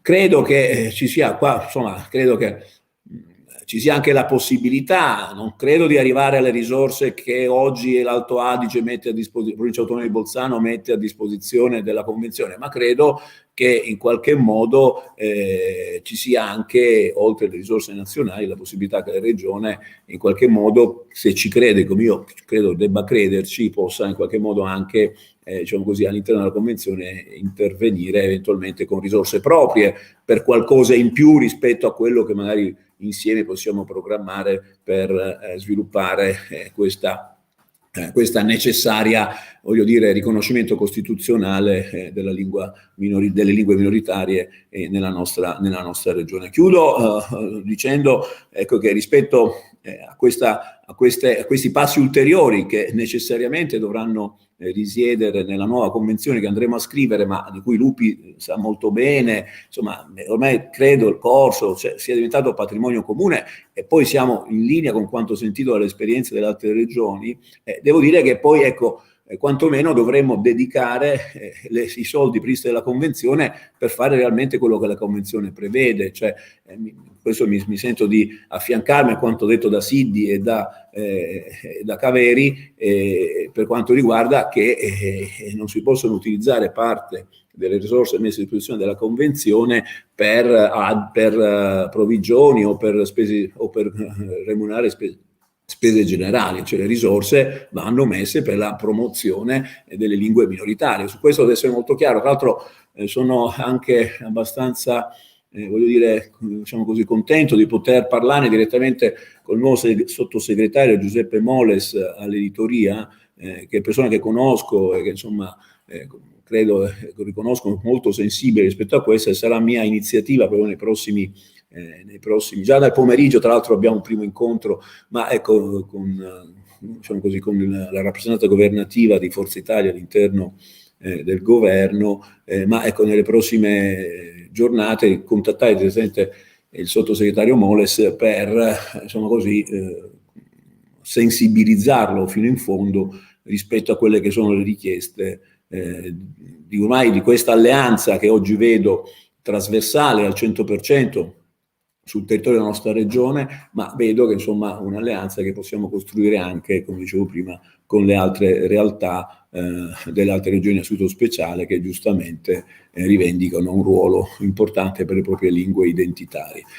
Quindi sono ottimista, ringrazio ancora per il punto che abbiamo fatto oggi e quindi ringrazio Aclif, Burmeier e l'assessore Comuzzo per quello che hanno organizzato. Credo che la Regione in questo c'è in pieno, il Consiglio regionale, l'Assemblea legislativa, la massima rappresentanza di quella che è la nostra comunità regionale, su questo è molto convinta, sono molto convinto io da Presidente del Consiglio regionale friulano per portare avanti questa battaglia. Metteremo in campo non solo quelli che sono, voglio dire, gli strumenti previsti dall'amministrazione della Giunta, ma essenzialmente il Corecom, perché sarà chiamato il Corecom a far sì che fino in fondo nella convenzione andiamo a scrivere siano rispettati quello che la legge prevede come diritto per i nostri cittadini. Grazie a tutti e buon lavoro.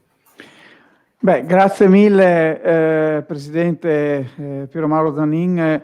Ero convinto che avresti fatto un intervento di livello e credo che la sintesi è perfetta, ecco, quindi c'è solo da lavorare. Credo che possiamo anche ringraziare tutti gli ospiti. Adesso forse la regia ci metterà tutti quanti affiancati. Io intanto ricordo, faccio dei ringraziamenti, la collaborazione con l'Arlef, con la Società Filologica Friulana, l'aiuto dato dalla Giunta e dal Consiglio regionale, Sento il dovere di ringraziare il direttivo dell'ACLIF, in particolare Ornella Comuzzo, che ha codiretto con me questa lunga traversata per l'Italia, tutti gli ospiti che sono intervenuti. Abbiamo toccato dal Sud Tirolo alla Valle d'Aosta, alla Sardegna, abbiamo conosciuto le realtà della Slovenia, insomma abbiamo fatto veramente un grande percorso. In questo, quindi grazie Ornella, grazie allo studio HVF che ci ha permesso di vederci tutti quanti assieme, credo anche in un'ottima qualità di collegamento. Disin che se non la fa la RAI la farei non la televisione, ecco, no, scherzo, non abbiamo quelle forze, insomma sappiamo benissimo che la RAI ci darà una grande mano, ecco. Quindi studio HVF del maestro Federico Furlanetto alla regia, Fabio Polo alle telecamere, ringrazio City ADV che ci ha dato un supporto nella comunicazione, e mi permetto anche di sottolineare e ringraziare Claudio Romanzin che in queste settimane l'ho fatto correre da tutte le parti, sono abbastanza spigoloso io, quindi chi mi conosce lo sa che cerco sempre insomma di chiedere il massimo. Ecco, allora Claudio Romanzin è un collaboratore dell'ACLIF, è l'unico collaboratore dell'ACLIF, ma grazie alla Regione ce l'abbiamo e quindi lo ringrazio per il lavoro svolto. E non mi rimane che fare una piccola chiosa finale, veramente veloce. Ecco, siamo in primavera, come accade nel mondo dell'agricoltura, e il Friuli Venezia Giulia è un paese, un territorio di agricoltori. Diciamo che in autunno abbiamo arato, oggi abbiamo seminato. Ecco, ci auguriamo che la convenzione che scadrà possa trovare veramente alcune delle cose che sono state elencate in modo molto egregio dal Presidente del Consiglio regionale, e che quindi non sia lontano il tempo in cui i Sintarin Fevelà par Furlan Fevelà dalle noticies dal Neste Friuli. Grazie a tutti, buona giornata e continuate a seguire le attività dell'ACLIF. Grazie a tutti.